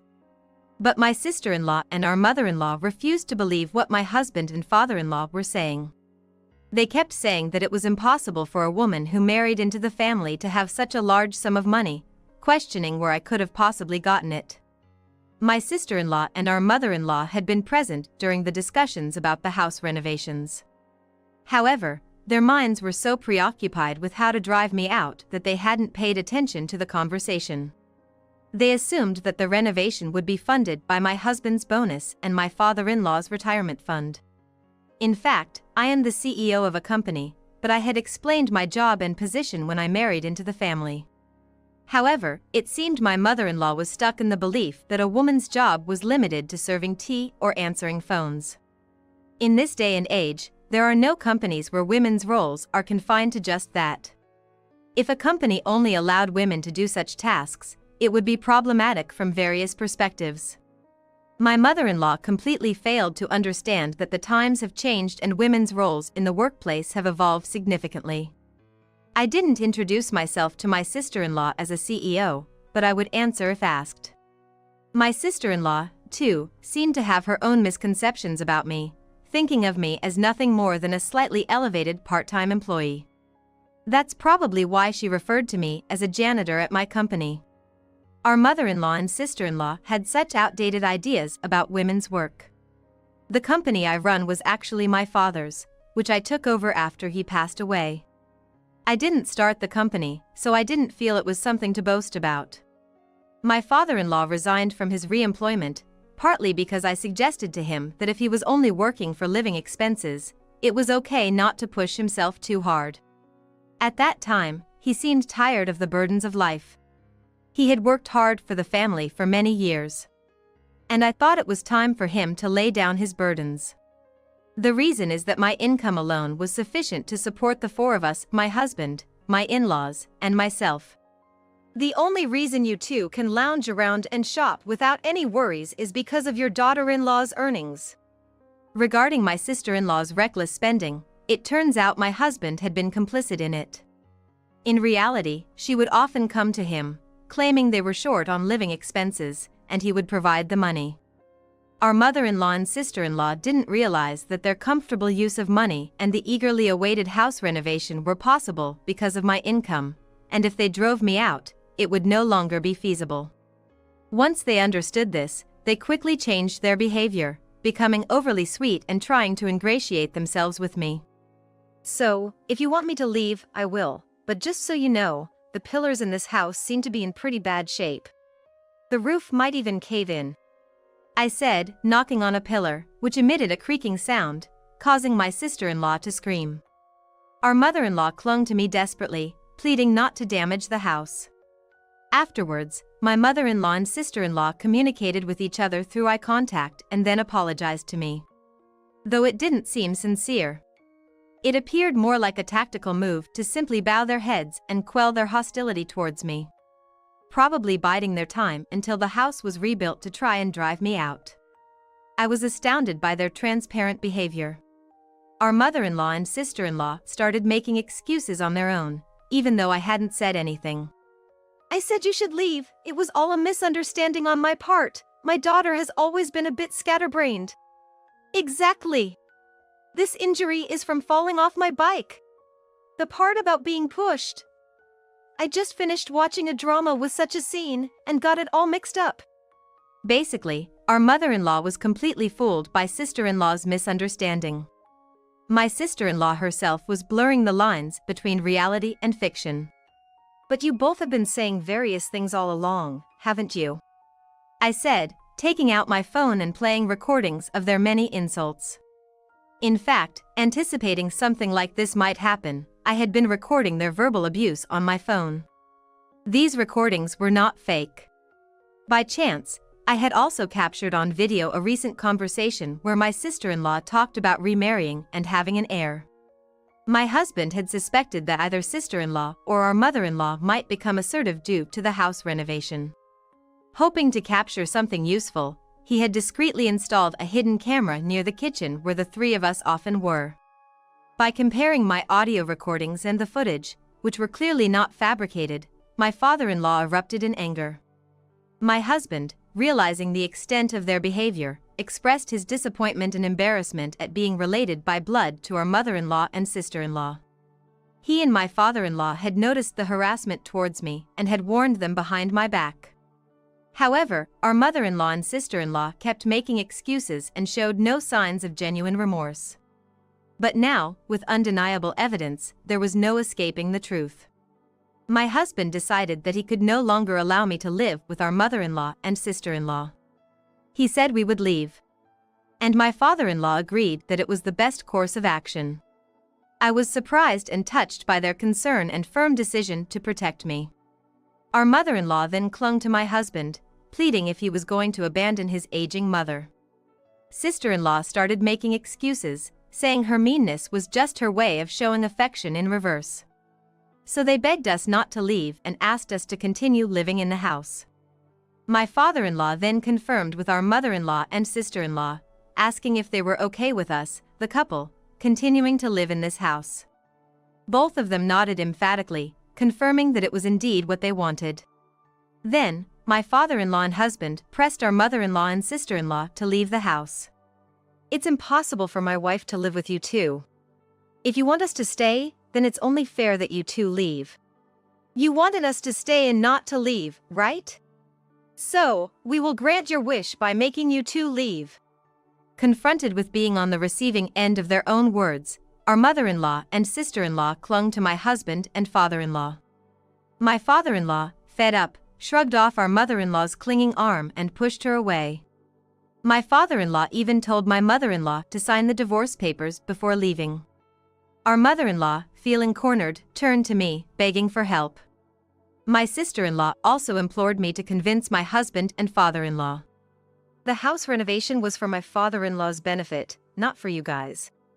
I thought my mother-in-law might consider it a secondary matter, but instead of stopping my sister-in-law's rampage, she joined in showing hostility towards me. Living together under strain with people you dislike only leads to feeling miserable, right? I prefer living without the presence of people I dislike, rather than forcing myself to endure their company, I added, rejecting the requests of my mother-in-law and sister-in-law. They were forced to choose between living alone in an old house that might collapse soon or finding a new place to live together, just the two of them. With no funds for rebuilding the house, they had no choice but to leave. My mother-in-law thought that even after a divorce, she would receive alimony and a share of the property, along with a small pension. She assumed my sister-in-law would also work, so they wouldn't struggle to live. Later, they would learn how naive this thought was. There were times when I was alone with my mother-in-law and sister-in-law, away from the eyes of my father-in-law and husband. Each time, they threatened me, asking if I knew what would happen if I forced them out. Eventually, fed up with their threats, I retaliated, saying that whether I did something or not, the situation wouldn't change. At that point, my mother-in-law, in frustration, threw a raw egg at me. The egg hit my head and broke, causing me to be drenched in raw egg from head to toe. As soon as I looked away from her, she tried to attack me. My father-in-law happened to walk by and shouted at her. My husband also appeared, and upon seeing me covered in egg, he pushed my mother-in-law away. She stumbled and stepped on the broken shells, writhing in pain. My sister-in-law, finding the situation amusing, filmed me covered in egg and laughed. Throwing out my mother-in-law, who has never worked outside before, along with my sister-in-law who has no intention of working, is bound to lead to no good. My father-in-law and husband had given my sister-in-law and mother-in-law a month's grace period to stay in the house until they found jobs. However, after the egg-throwing incident, their patience completely snapped, and they demanded them to leave immediately. My father-in-law, in a fit of anger, threw my mother-in-law's clothes and purse carelessly into the yard and dragged her out of the house. My husband hurled my sister-in-law's luggage out of the second-floor window, along with her suitcase. Despite my sister-in-law tearfully begging me to do something as she clung to the veranda, I firmly closed the storm shutters after saying, "Take care." There's no obligation to listen to the pleas of a sister-in-law who only cozies up when it's convenient and quickly shows hostility again. But then, I remembered something I had forgotten to tell my sister-in-law. As I opened the window slightly, she, thinking she might be forgiven, smiled. "Oh, by the way, I almost forgot to tell you, you've got an alimony claim coming from your ex-husband and your affair partner's wife." My sister-in-law's face instantly turned pale. I had my suspicions about her divorce, so I consulted with my husband and had a detective agency investigate the reasons for it. Turns out, my sister-in-law had an affair even though she knew the man was married, and she was afraid of her ex-husband finding out. If you're scared of getting caught, you shouldn't have had an affair in the first place, I thought. Panicked, my sister-in-law concocted a different reason and proposed divorce to her husband herself. The money she got from my mother-in-law for her so-called outings was actually for her affair escapades. Thinking she had to escape before getting caught, she told her ex-husband she wanted a divorce immediately, not bothering with property division or any other complicated matters. Afterwards, my sister-in-law's ex-husband, puzzled by the unnatural divorce, hired a detective agency to conduct a background investigation. It was there that the fact of my sister-in-law's affair was discovered. At the same time, the mistress's wife, suspicious of her husband's inexplicable behavior, had also hired a detective agency. Coincidentally, it was the same agency I had hired. As a result, I asked them to unleash their anger on my sister-in-law without holding back. As for the reason for my sister-in-law's divorce, she claimed it was because our father-in-law needed home care and begged her to return home. However, her ex-husband was willing to help with the caregiving. My sister-in-law made up a story that our father-in-law didn't want a man's help and insisted on divorce. She should not have arbitrarily set up our father-in-law as needing care. I despise people who use unfortunate settings of family members to escape their responsibilities. After being kicked out of our family home, my mother-in-law and sister-in-law temporarily moved in with my mother-in-law's niece. However, the niece, who had a bad relationship with my sister-in-law from the past, refused them. Desperately, my sister-in-law pawned off the jewelry her lover had given her. She had bragged about getting a good price for the accessories, but it turned out they were just cheap trinkets, almost worthless. The divorce between my father-in-law and mother-in-law was officially settled. My mother-in-law's anticipated property division didn't go as she hoped. My mother-in-law had squandered my father-in-law's retirement funds. In exchange for not demanding repayment, the property division was offset. Penniless and with no life skills, my mother-in-law and sister-in-law resorted to reselling some of their extravagant purchases to make ends meet. As their sellable items dwindled, my sister-in-law reluctantly worked part-time jobs but often got fired due to unexcused absences. Their pride prevented them from living on the streets, but they only worked when absolutely necessary. Now, they live together in an old apartment with no bath and a shared toilet. "You should work too, Mom. If you hadn't started mistreating your daughter-in-law and tried to kick her out, none of this would have happened. It's your fault for shamelessly having an affair. If you hadn't come back home, I could have gotten along with the daughter-in-law." Their arguments, regardless of day or night, are heard outside. Even if my sister-in-law hadn't returned, my mother-in-law never liked me. But with my sister-in-law's return, she felt emboldened and strayed from the right path. I don't sympathize with them, nor do I pity them. After living for more than half a century, failing to control such behavior is their own fault. As for my sister-in-law, there's nothing to say. Despite agreeing to pay her alimony in installments, she broke the promise and was demanded to pay in full. She borrowed money from dangerous people and is now targeted by them. Despite their hardships, they have not grown. I expect them to continue struggling at the bottom due to their naive mindset. The renovation of our family home went smoothly. The old house had its charm, but the newly renovated modern exterior isn't bad either. We made the entire first floor barrier-free. My father-in-law, not wanting to be a burden, combats aging by going to the gym. He looks younger, and my husband, not to be outdone, has made weekend walks a routine. We are enjoying our fulfilling days. Choosing a younger woman over an old hag like you is only natural, right?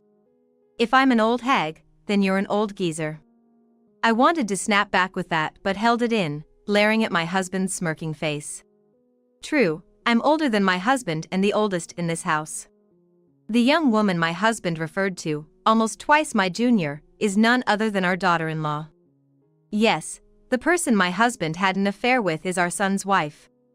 And she, being called a young woman, seemed pleased, clinging to my husband's arm and looking down on me with disdain. Really, don't you feel sorry for her? A woman who marries only to have her husband turn out like this, it's no wonder she'd have an affair or two. My husband said dismissively, referring to our son. Such heartless words for our son who had just received a terminal diagnosis. I was about to yell, but a calm voice spoke from behind me. Hey, Mom. Our son, caught in this mess, had a surprisingly serene face. But his eyes betrayed an uncontainable anger. I need your help with something. Okay? My name is Kelly, a 55-year-old office worker. My husband Nick is younger, 51 years old. We met 30 years ago through a hobby, mountaineering. There was a group with a wide age range, from 20s to 60s, and a roughly equal gender distribution. Mountaineering is great, isn't it? Why did you start, Kelly? Nick was approachable, bright, and easy to talk to even on first meeting. I started because of my dad. Inspired by your dad, that's nice. What about you, Nick? Why did you start mountaineering? Well, if there's a mountain, a guy just wants to climb it. What's that about? His open, indiscriminate nature quickly made us friends. How old are you, Kelly? Me? I'm 26. My type is a mature woman. Really? That means you're younger, right? How old are you? 22. So young.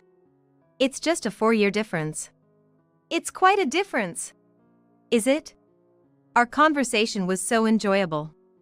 That day, the day we met, he asked me out on the mountain summit. Actually, I fell for you at first sight.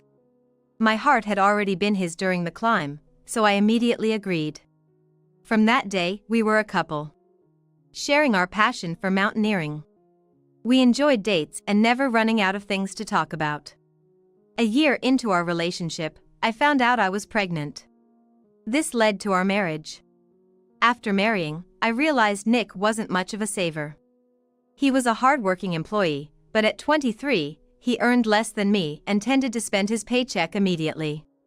Around my 9th month of pregnancy, I took maternity leave. Though I received some salary during this period, it was less than when I was working. We heavily relied on my nearby parents for financial support. They helped not just with money but in various ways, and I gave birth to a healthy boy. We named our son Joshua and raised him with great care. I returned to work before Joshua turned 1. Balancing work and childcare was challenging, but we supported our family through both our jobs. Joshua grew up healthy and lively. In a blink, he turned 24. After graduating from college, he lived on his own and seemed to work hard. One day, he called saying, "I have something important to discuss with you, Mom and Dad. Please keep next Sunday free." It was that Sunday. My husband and I were both nervous. When the doorbell rang and I opened the door, there stood Joshua and a woman about his age. She was a demure, pretty woman. "Mom, Dad, let me introduce you. This is Nancy, whom I'm currently dating." "Nice to meet you. I'm Nancy," she said, bowing slightly. "What a charming lady," my husband remarked, and Joshua beamed happily. "We're planning to get married," Joshua announced. Nancy was apparently Joshua's co-worker. Hearing about my son getting married filled me with a deep sense of joy. Gosh, Joshua is at the age to get married. What's with that nostalgic tone, Mom? So, what do you like about Nancy? I asked straightforwardly, though it felt a bit bold. She's usually reserved, but speaks her mind when it matters. She even stands up to me, her coworker, without hesitation. That's because Nick is. Let's not start with the critiques. My husband interjected, and everyone burst into laughter. Watching their affectionate interaction filled me with happiness. After Joshua and Nancy left, I spoke to my husband. She's a wonderful woman, isn't she? Yes, quite charming. You keep saying charming a lot. I sighed. Do I still look young? You look younger than your age, but don't take Nancy's words too seriously. She was just being polite. I was 52 and my husband was 48, but he seemed thrilled with Nancy's compliment about his looks. 2 years after the marriage proposal, 26-year-old Joshua and his wife came over. We're thinking of buying our own home and need to save up. Could we move in with you? Move in? I don't mind, but you have Nancy's consent, right? Our house is spacious with extra rooms. There was enough space for Joshua and his wife. However, I doubted any daughter-in-law would be thrilled about living with her mother-in-law so soon. When I asked, it turned out Nancy was the one who suggested it. In a later discussion with all four of us, Nancy seemed genuinely excited about living together. I asked my husband, "What do you think, honey?" He looked delighted.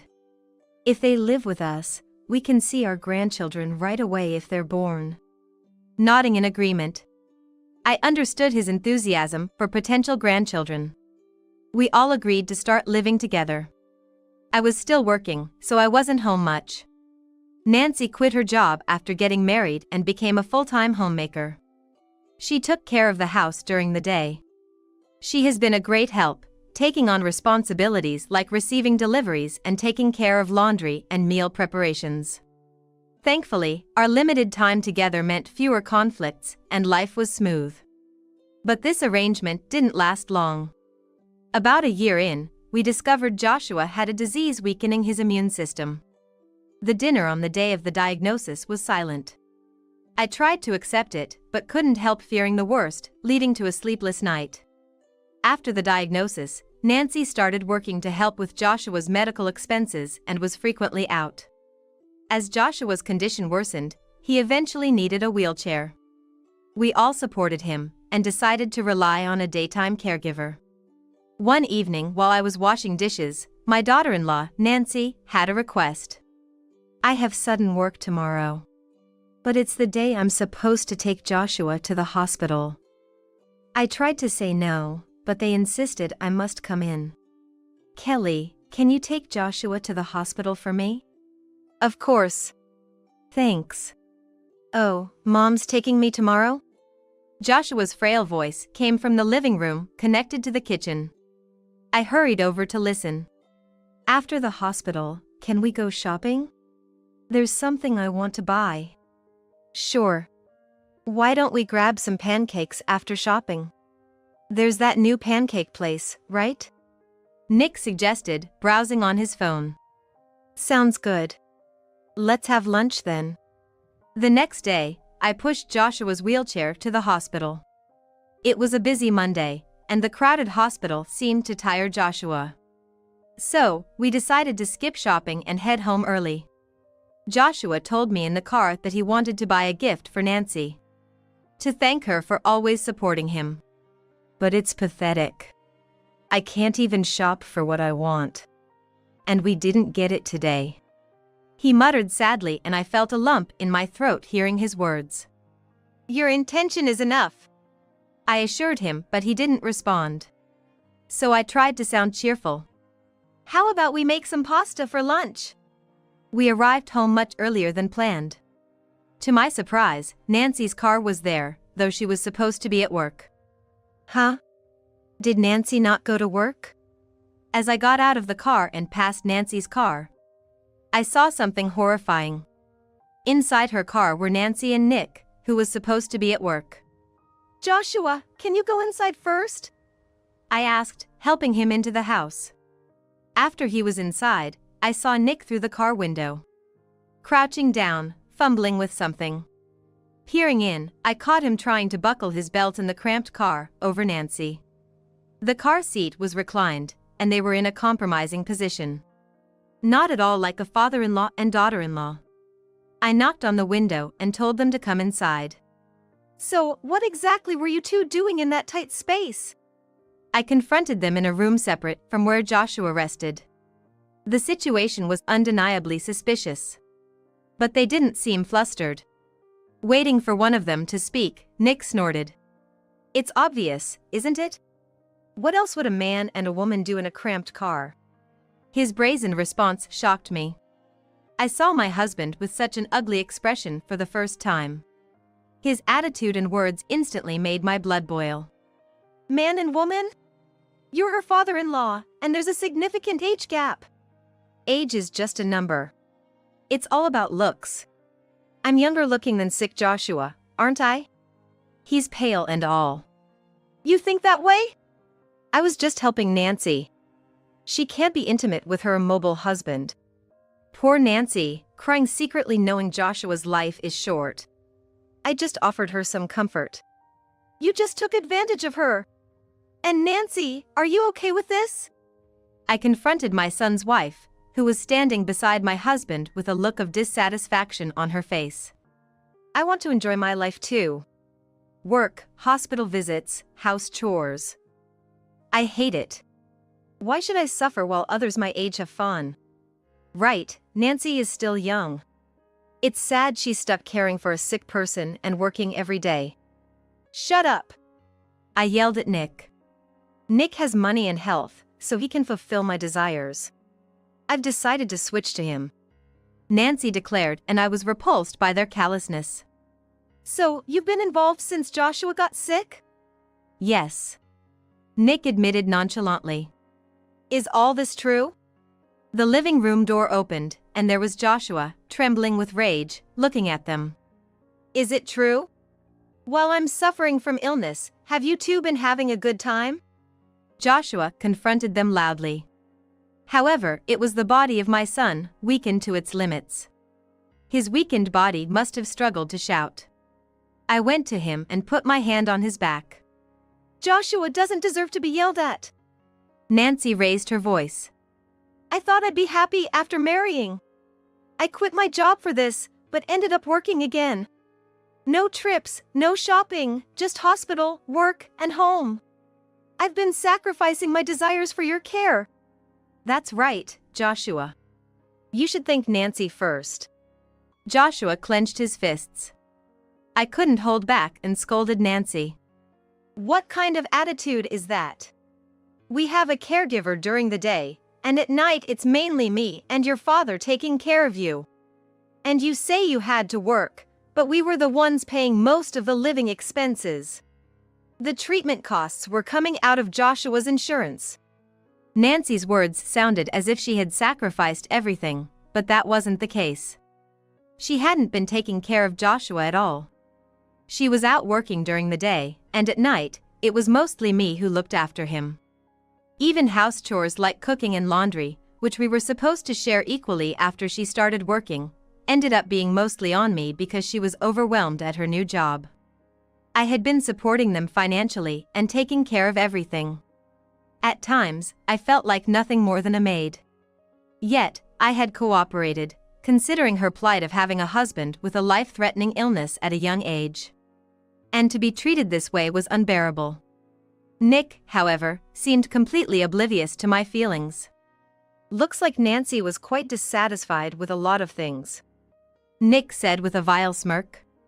You can't satisfy your wife with that body, right? A husband who's not only broke but also a burden.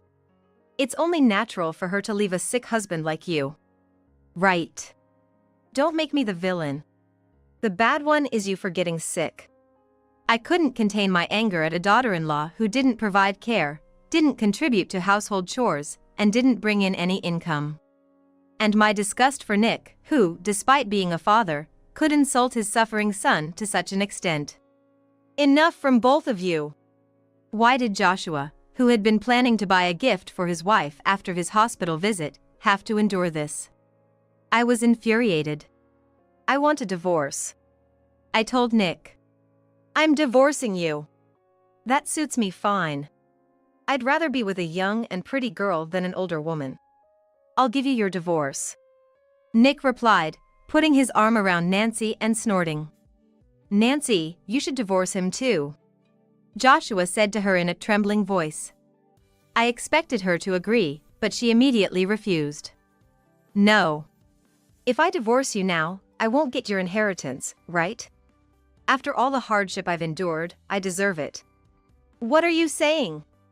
Please divorce my son and do whatever you want with that man, I pleaded. It was as if she was waiting for Joshua to pass away sooner. No. But I'll leave this house. I'll come back for the inheritance once you're gone, Nancy said, and she and Nick quickly packed and left. Joshua maintained his composure beside me, still in shock. Mom, I need your help with something, Joshua said firmly. I'll never forgive those two. There's a quiet rage burning inside me. I could see a quiet flame of anger burning within my son. Unlike me, he possessed a calmness in the face of it all, which was truly admirable. What do you have in mind? Yes. I'll do whatever it takes to help you, Joshua. Can you listen to my plan then? Of course. Joshua and I devised a plan. Later, only Nick returned home. He brought the divorce papers, and Nick and I eventually finalized our divorce. As for Nancy, she never responded to any of our calls. 5 years later, Joshua passed away.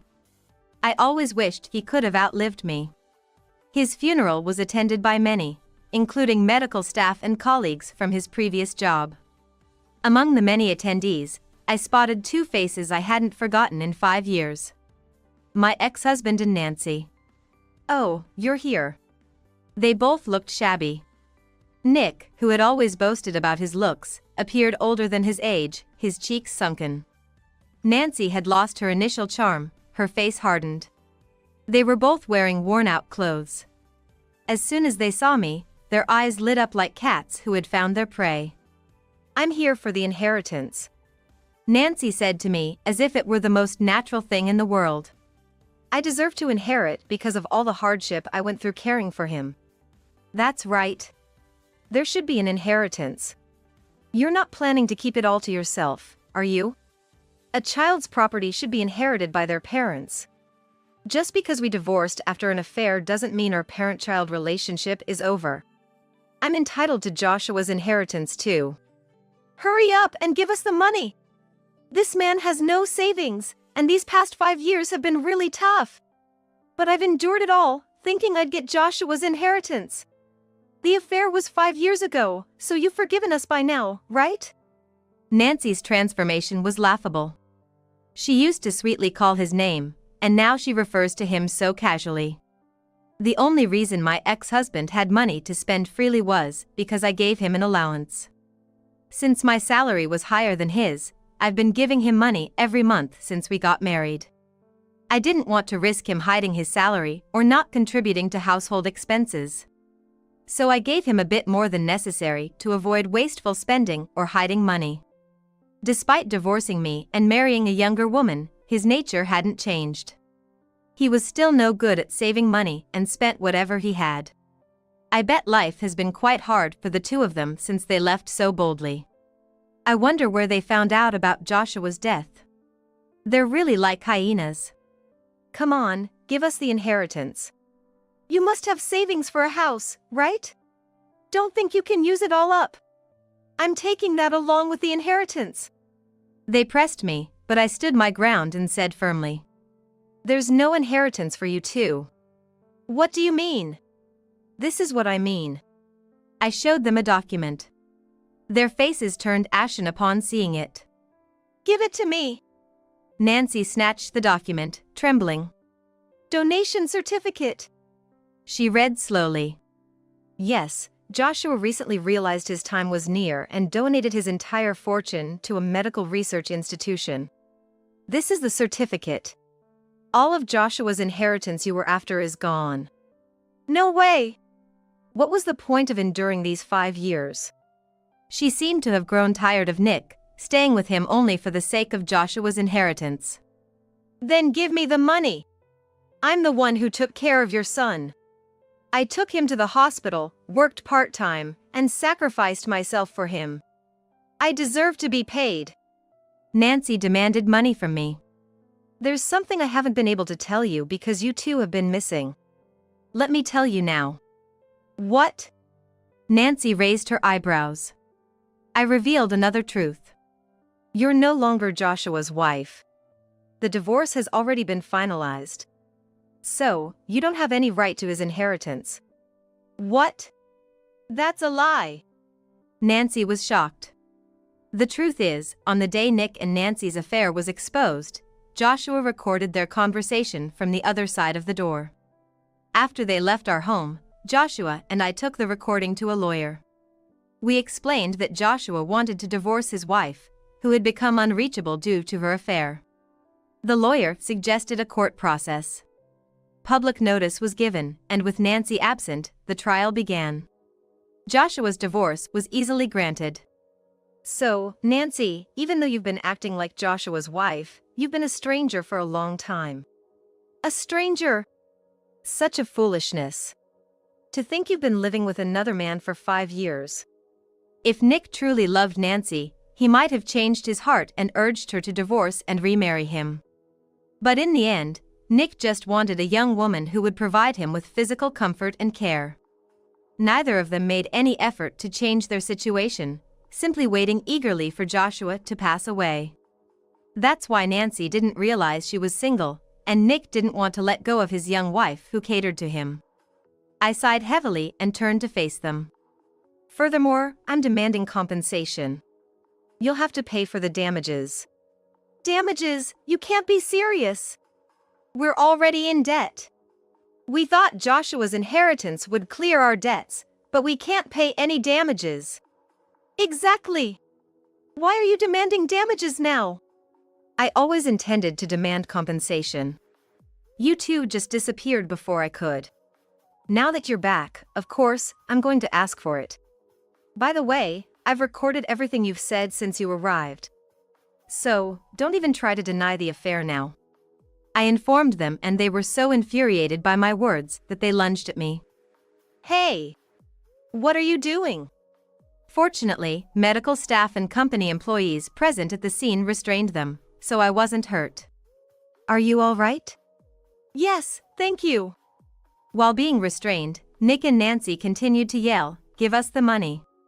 Then I heard the sound of a police car, and officers arrived. You two are suspected of fraud. Please come with us to the station. Someone at Joshua's funeral must have called the police. Nick and Nancy were taken away by the police. Later, I learned from the police that they had been involved in fraud to repay their debts and had other criminal charges against them. They would be spending some time behind bars. I was surprised they had stooped to fraud. The two who had hurled insults at Joshua now faced social consequences. Nancy wasted her valuable 20s, despite all her complaints. While I sympathized with her for having a husband who fell ill young, everything else was her own doing. I felt no pity for the two who had even resorted to criminal acts. I didn't know the extent of their debts, but they might be chased by repayments until their deaths. I might not get the damages I demanded, but I didn't care anymore. If they were suffering that much, let them suffer out of my sight. It's been years since Joshua passed away. But I still receive thank you letters from patients every day, grateful for Joshua's donation. I read these letters and feel proud of my son's choice. His donation, which never reached the two who awaited his death, is helping many people. Joshua apologized for leaving me with nothing when he told me about his plan. But years after his funeral, I still receive letters of gratitude. His choice continues to nourish others' lives. How proud I am. I am truly fortunate to have had such a wonderful son. I continued working after retirement. My job is fulfilling and enjoyable. I'm glad I acquired specialized qualifications and knowledge when I was younger. Back then, I was desperate to raise my salary for Joshua's sake, studying hard for certifications. I have enough assets to live on my own, and I owe it all to Joshua. I still keep up with my hobby of mountain climbing. Joshua, Thank you. I'll make sure to enjoy the rest of my life. Wait for me there. I whispered to his smiling photo. Mom, I can't take it anymore. It's impossible with only $100 a month for allowance.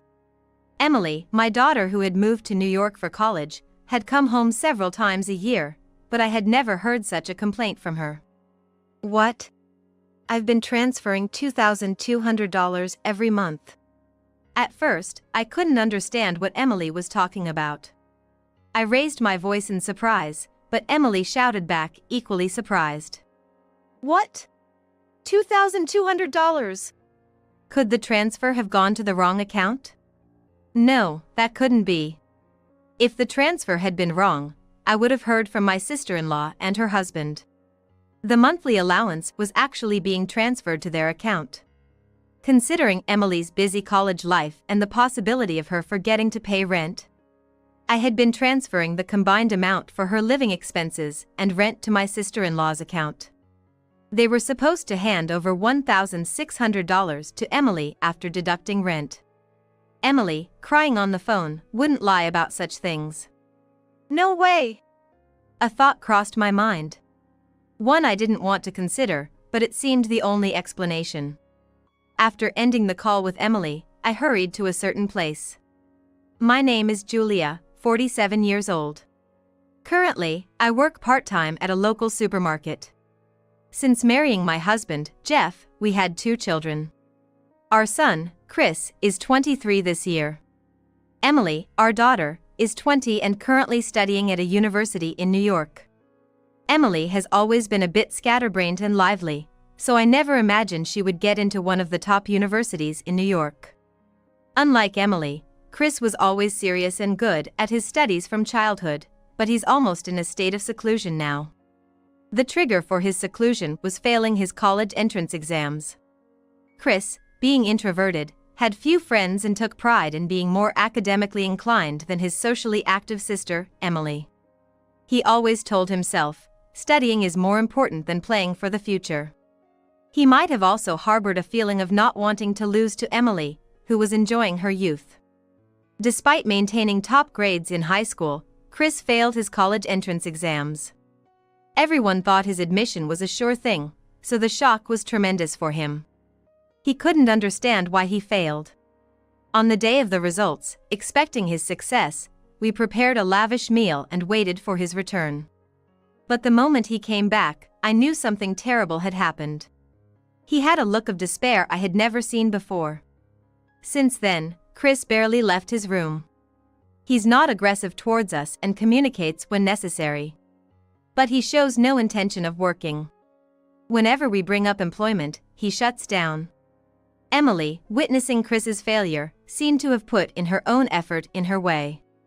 She studied diligently in secret, balancing it well with her leisure time. She had a clear dream of becoming a teacher and aimed for a prestigious university for that purpose. She succeeded. Much to the astonishment of Chris, who couldn't believe it. Though not on bad terms, Emily's university acceptance seemed to have accelerated Chris's withdrawal. With Emily living in a dorm in New York and Chris in seclusion, our family's finances were stretched thin, even with my husband working. Having been a stay-at-home mom for many years, I decided to start working at a local supermarket due to these circumstances. Having never worked outside since getting married, everything felt new and challenging. But I had no choice but to work hard for my kids. Emily, who moved to New York for college, was living in an apartment managed by my husband's sister, Michelle, and her husband. Michelle's husband earns a living through real estate management, inherited from his parents. I'm truly grateful for their support, especially since college tuition alone is quite expensive. I hadn't seen Michelle and her husband since our wedding, so honestly, I didn't know them very well. Now that they were renting a room to Emily at a discounted rate, I started communicating with them over the phone. My only impression of them was from a brief conversation at the wedding, and I felt uneasy about their offer. Back then, it was clear they didn't think highly of me. There was a family gathering just before the wedding, and throughout, they seemed displeased.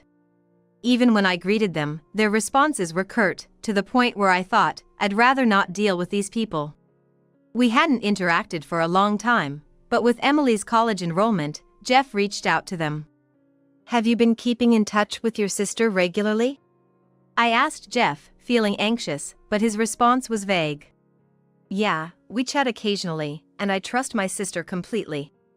It was obvious they weren't in close contact, but Jeff seemed to have a lot of trust in his sister.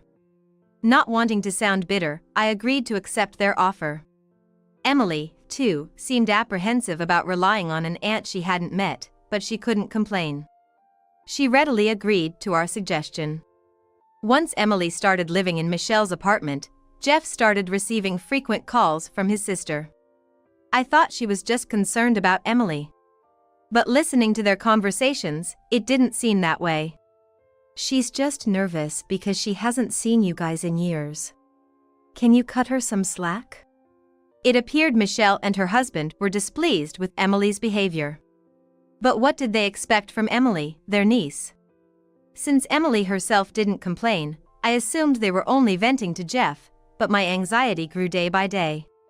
Can I really trust these people with Emily? I subtly asked Jeff if Emily was getting along with them, but he always evaded the question. Emily wouldn't tell me the truth out of consideration, so all I could do was trust Michelle and her husband. But that trust was soon betrayed. One day, when Jeff and I were shopping at a department store, I was buying groceries while Jeff wanted to check out a different floor. Seeing no reason to object, I let him go. I finished shopping earlier than usual and went to look for Jeff on the second floor. Just as I was about to call him, I saw him in a high-end brand store. What's he doing? I wondered, feeling uneasy. I approached him and asked, "What are you doing here?" Startled by my sudden appearance, Jeff looked visibly flustered. Well, it's just that.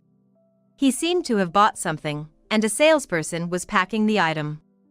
Could you please confirm the shipping address? Upon questioning Jeff, I learned that the purchase was for Michelle. She's taking care of Emily, and she insisted on a gift, he explained. Appalled, I immediately suggested moving Emily to another place. But Jeff refused, saying it would be disrespectful to Michelle and her husband. Fortunately, Emily seemed unharmed, and Jeff pleaded, "Let's just see how things go a little longer." Overwhelmed by his earnestness, I agreed to maintain the status quo.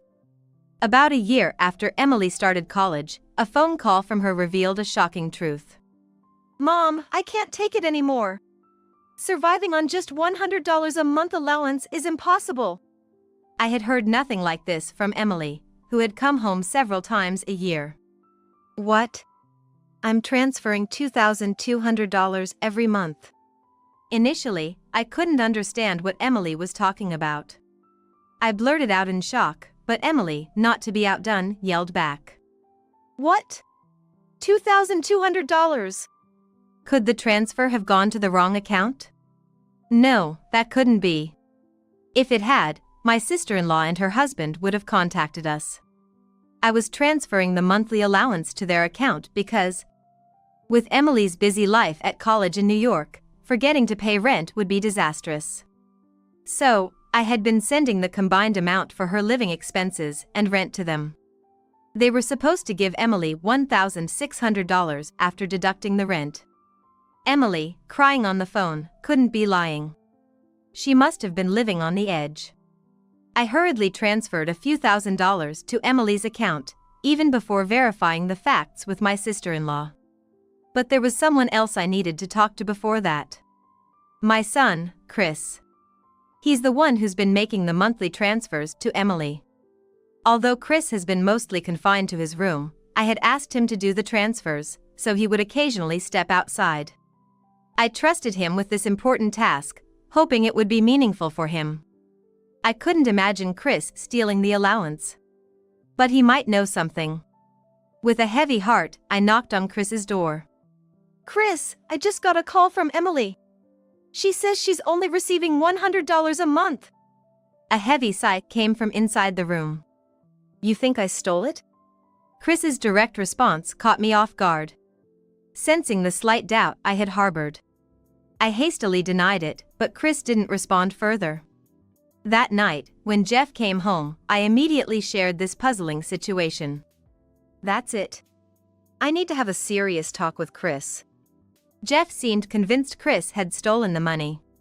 Probably thinking it made sense given Chris's reclusive state and lack of income. Packages, likely bought online, were frequently delivered to Chris. Jeff suspected these were bought with the money meant for Emily. It's not decided yet, is it? Can you please contact your sister to see if she knows anything? I asked, wanting to believe in Chris. Jeff seemed to think I was suspecting his sister and responded irritably. You think my sister stole it? If you're so sure, why don't you call her yourself?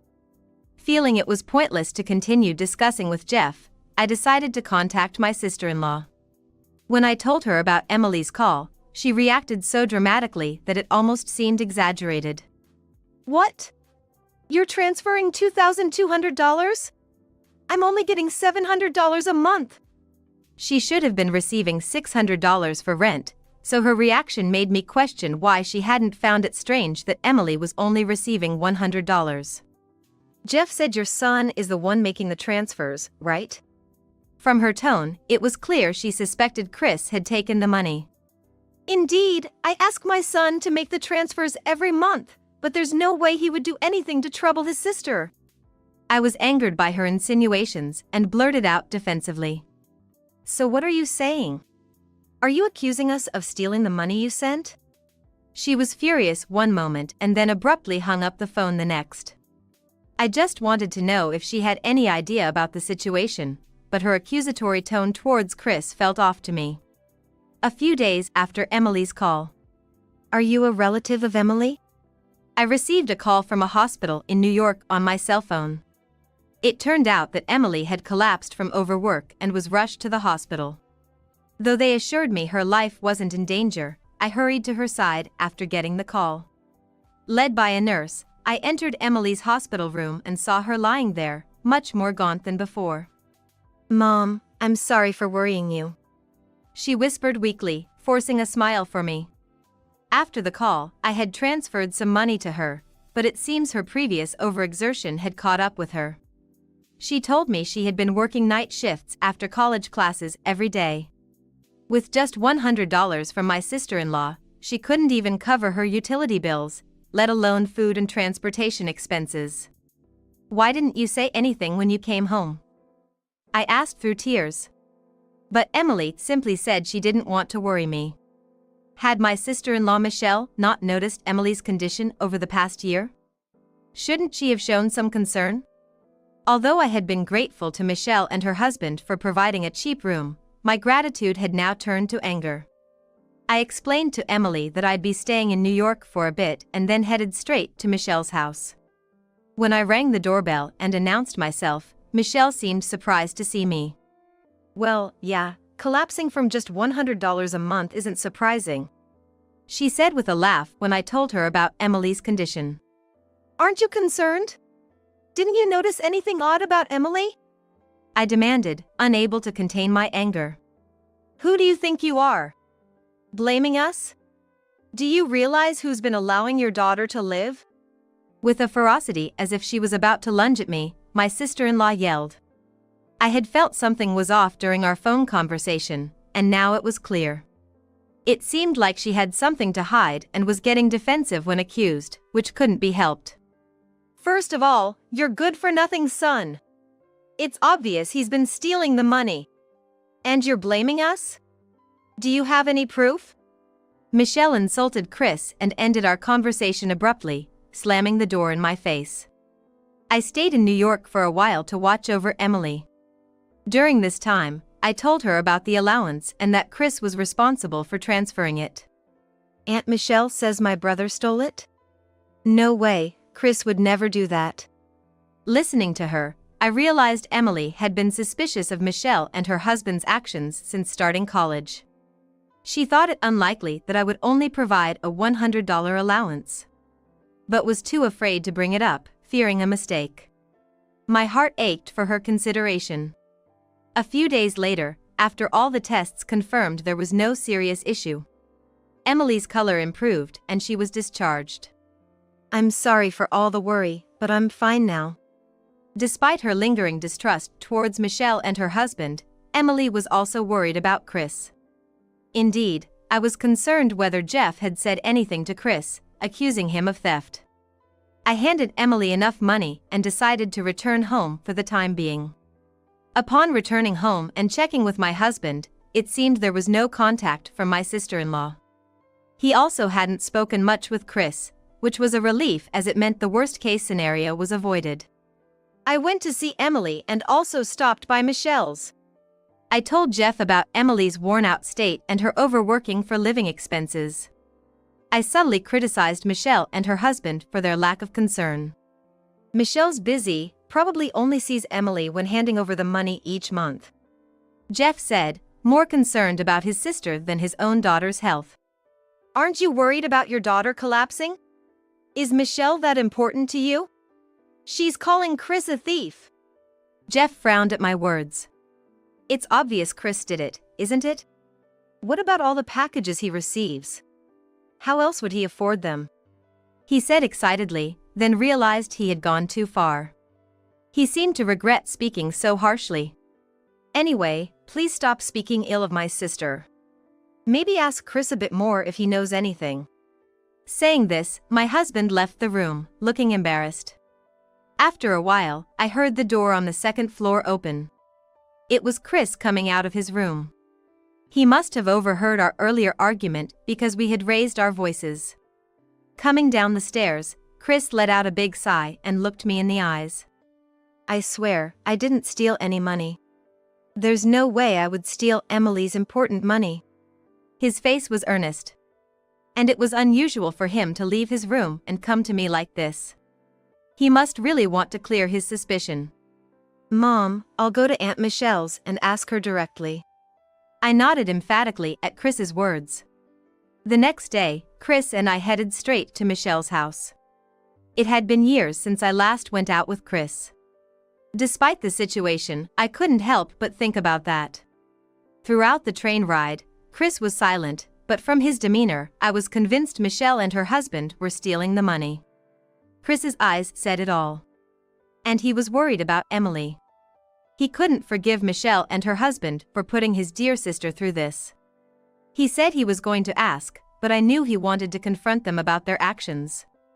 He couldn't stand the thought of being wronged more than their disregard for Emily.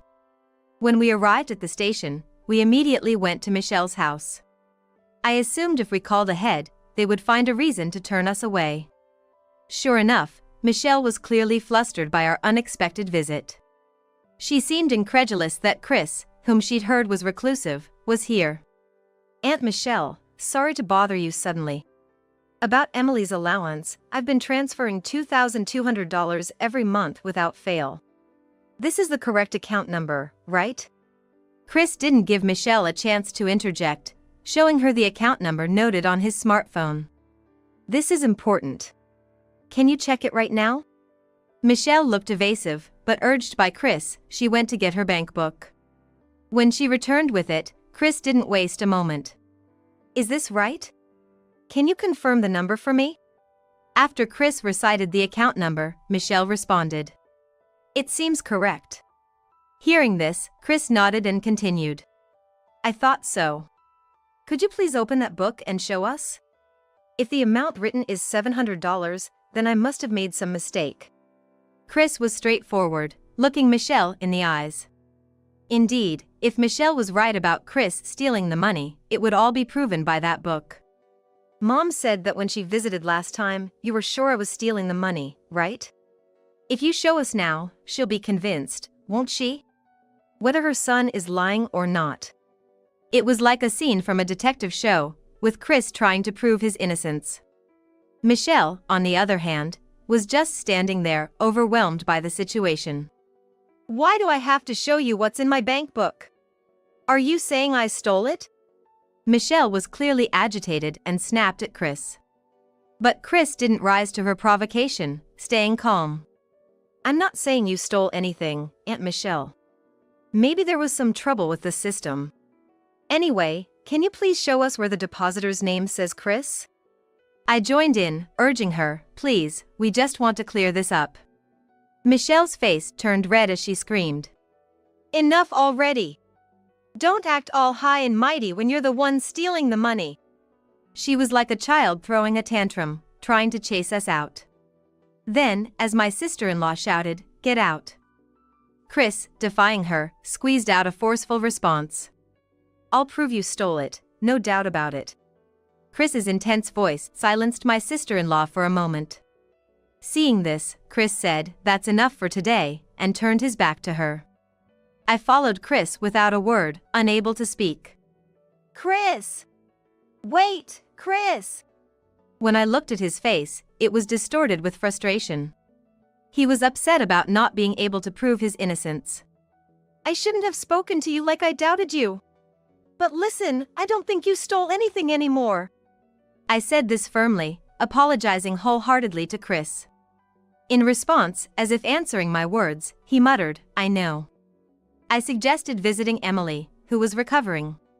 But Chris, still unable to prove his innocence, probably felt he couldn't face her. "Can I go home first?" he asked, then headed towards the station alone. After visiting Emily, I returned home later than Chris. He had returned before me and was holed up in his room, as usual, trying not to be noticed by my husband. Jeff too seemed embarrassed since then, avoiding both me and Chris. Pretending to bring food, I entered Chris's room. I'm sorry, I couldn't do more. Emily's feeling better now, so don't worry. Hearing about Emily's recovery, Chris seemed relieved and opened up. I'm sorry for always causing worry. I've been doing some work online bit by bit, but I couldn't bring myself to say it. His confession surprised me, and I let out an involuntary sound. Listening to Chris's story, I slowly understood what he meant. Years of being a recluse would naturally make people suspect me of stealing, he said with a self-deprecating laugh. To prove where the money for his packages came from, Chris revealed his secret. After failing his exams, he had initially escaped reality, doing nothing. But then, realizing he couldn't continue like that, he started self-studying programming and design. Chris, a quick learner and studious by nature, had grown to the point where he could earn money with these skills over the past few years. I'm still an amateur, so I was going to tell you when I could make a living out of it. Tears naturally flowed as I listened to my son's unexpected confession. Seeing me cry, Chris laughed, saying, "Don't cry, it's all right," but I knew he must have felt guilty inside. Shaking off his own insecurities, Chris spoke up again. There's something else I want to talk to you about, Mom. And so he began to speak with conviction. That's why I came here. The next day, in our living room, sat my sister-in-law, Christy. The content of Chris's conversation from yesterday was about another aunt of his, Christy. After his exam failure, Christy, who had always been close to Chris, showed more concern for him than even we did. His interest in programming started under her influence. Hearing about Emily's allowance issue, Chris first consulted with Christy. She had always known about the bad blood between Christy and my sister-in-law Michelle.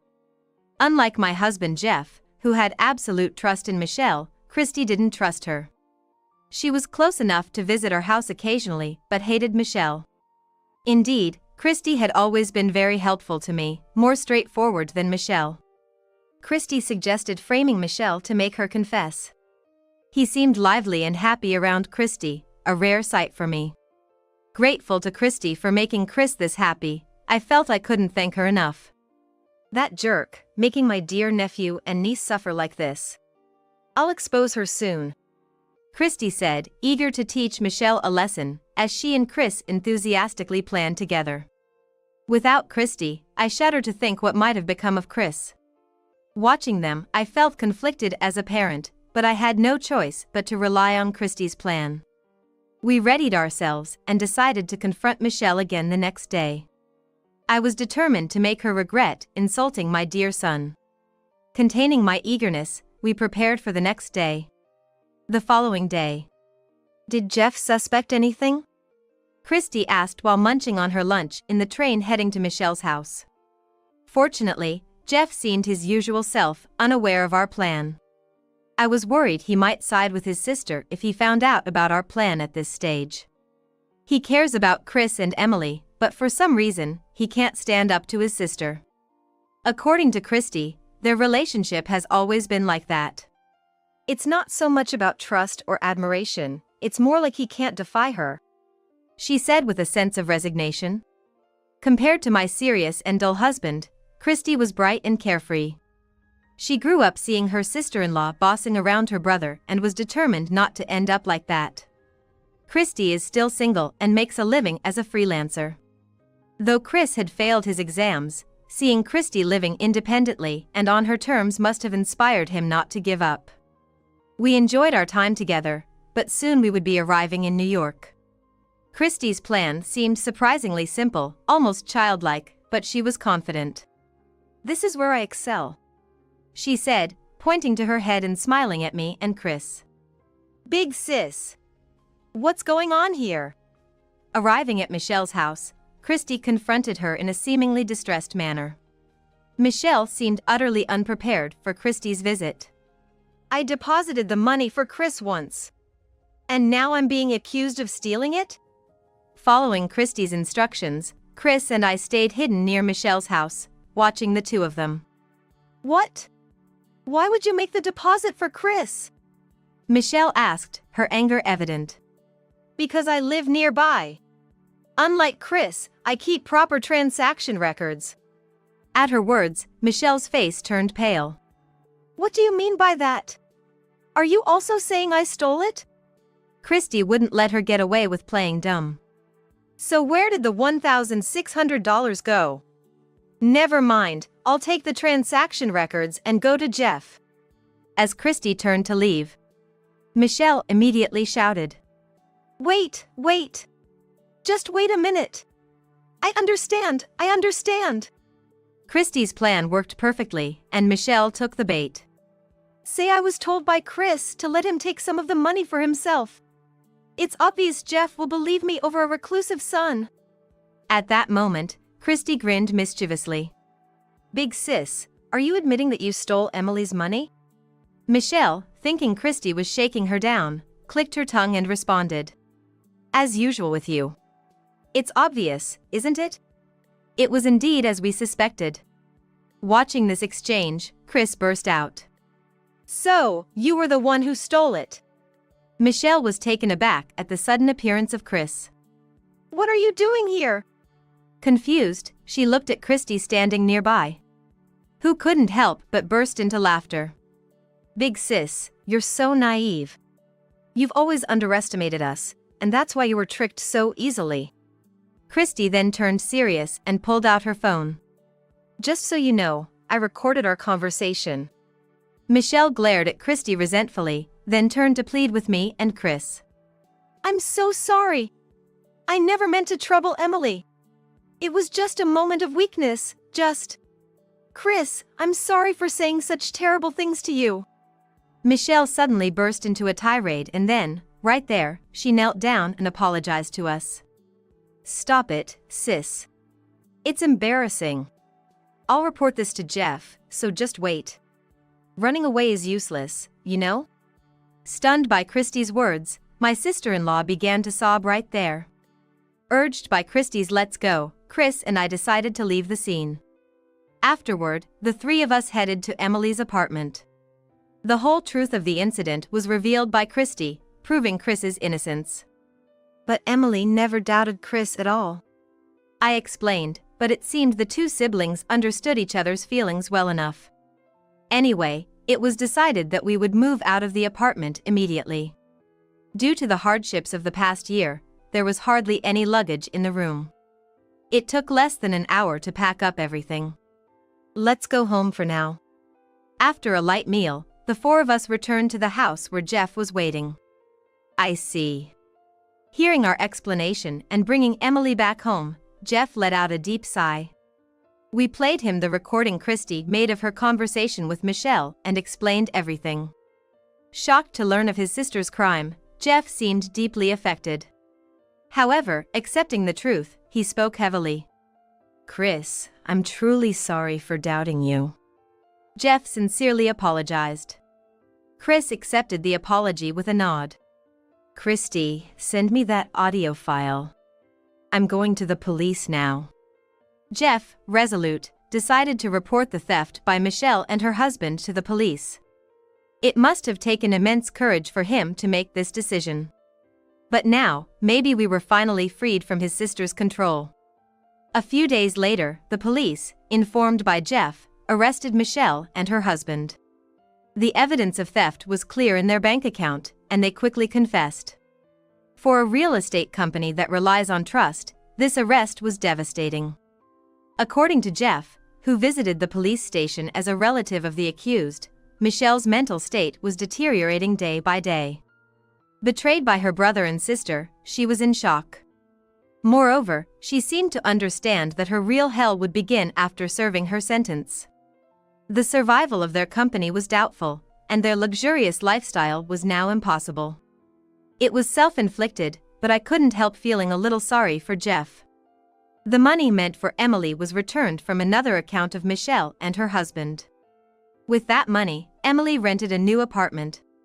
This time without relying on them.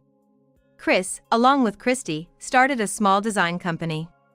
This might be a good opportunity, Christy had decided. Seeing Chris like this seemed to lighten Jeff's load. Although he still felt guilty for doubting his son, they began to talk more than before. As a result, I felt closer to Jeff than I had in the past. Although Emily and Chris suffered because of Michelle, this incident brought our family closer together. It was truly a case of after the rain, the ground hardens. With Chris working, our family finances improved, but I decided to continue working too. Watching everyone, I couldn't help but feel the same. From now on, we would move forward together, including Christy, as a family of 5.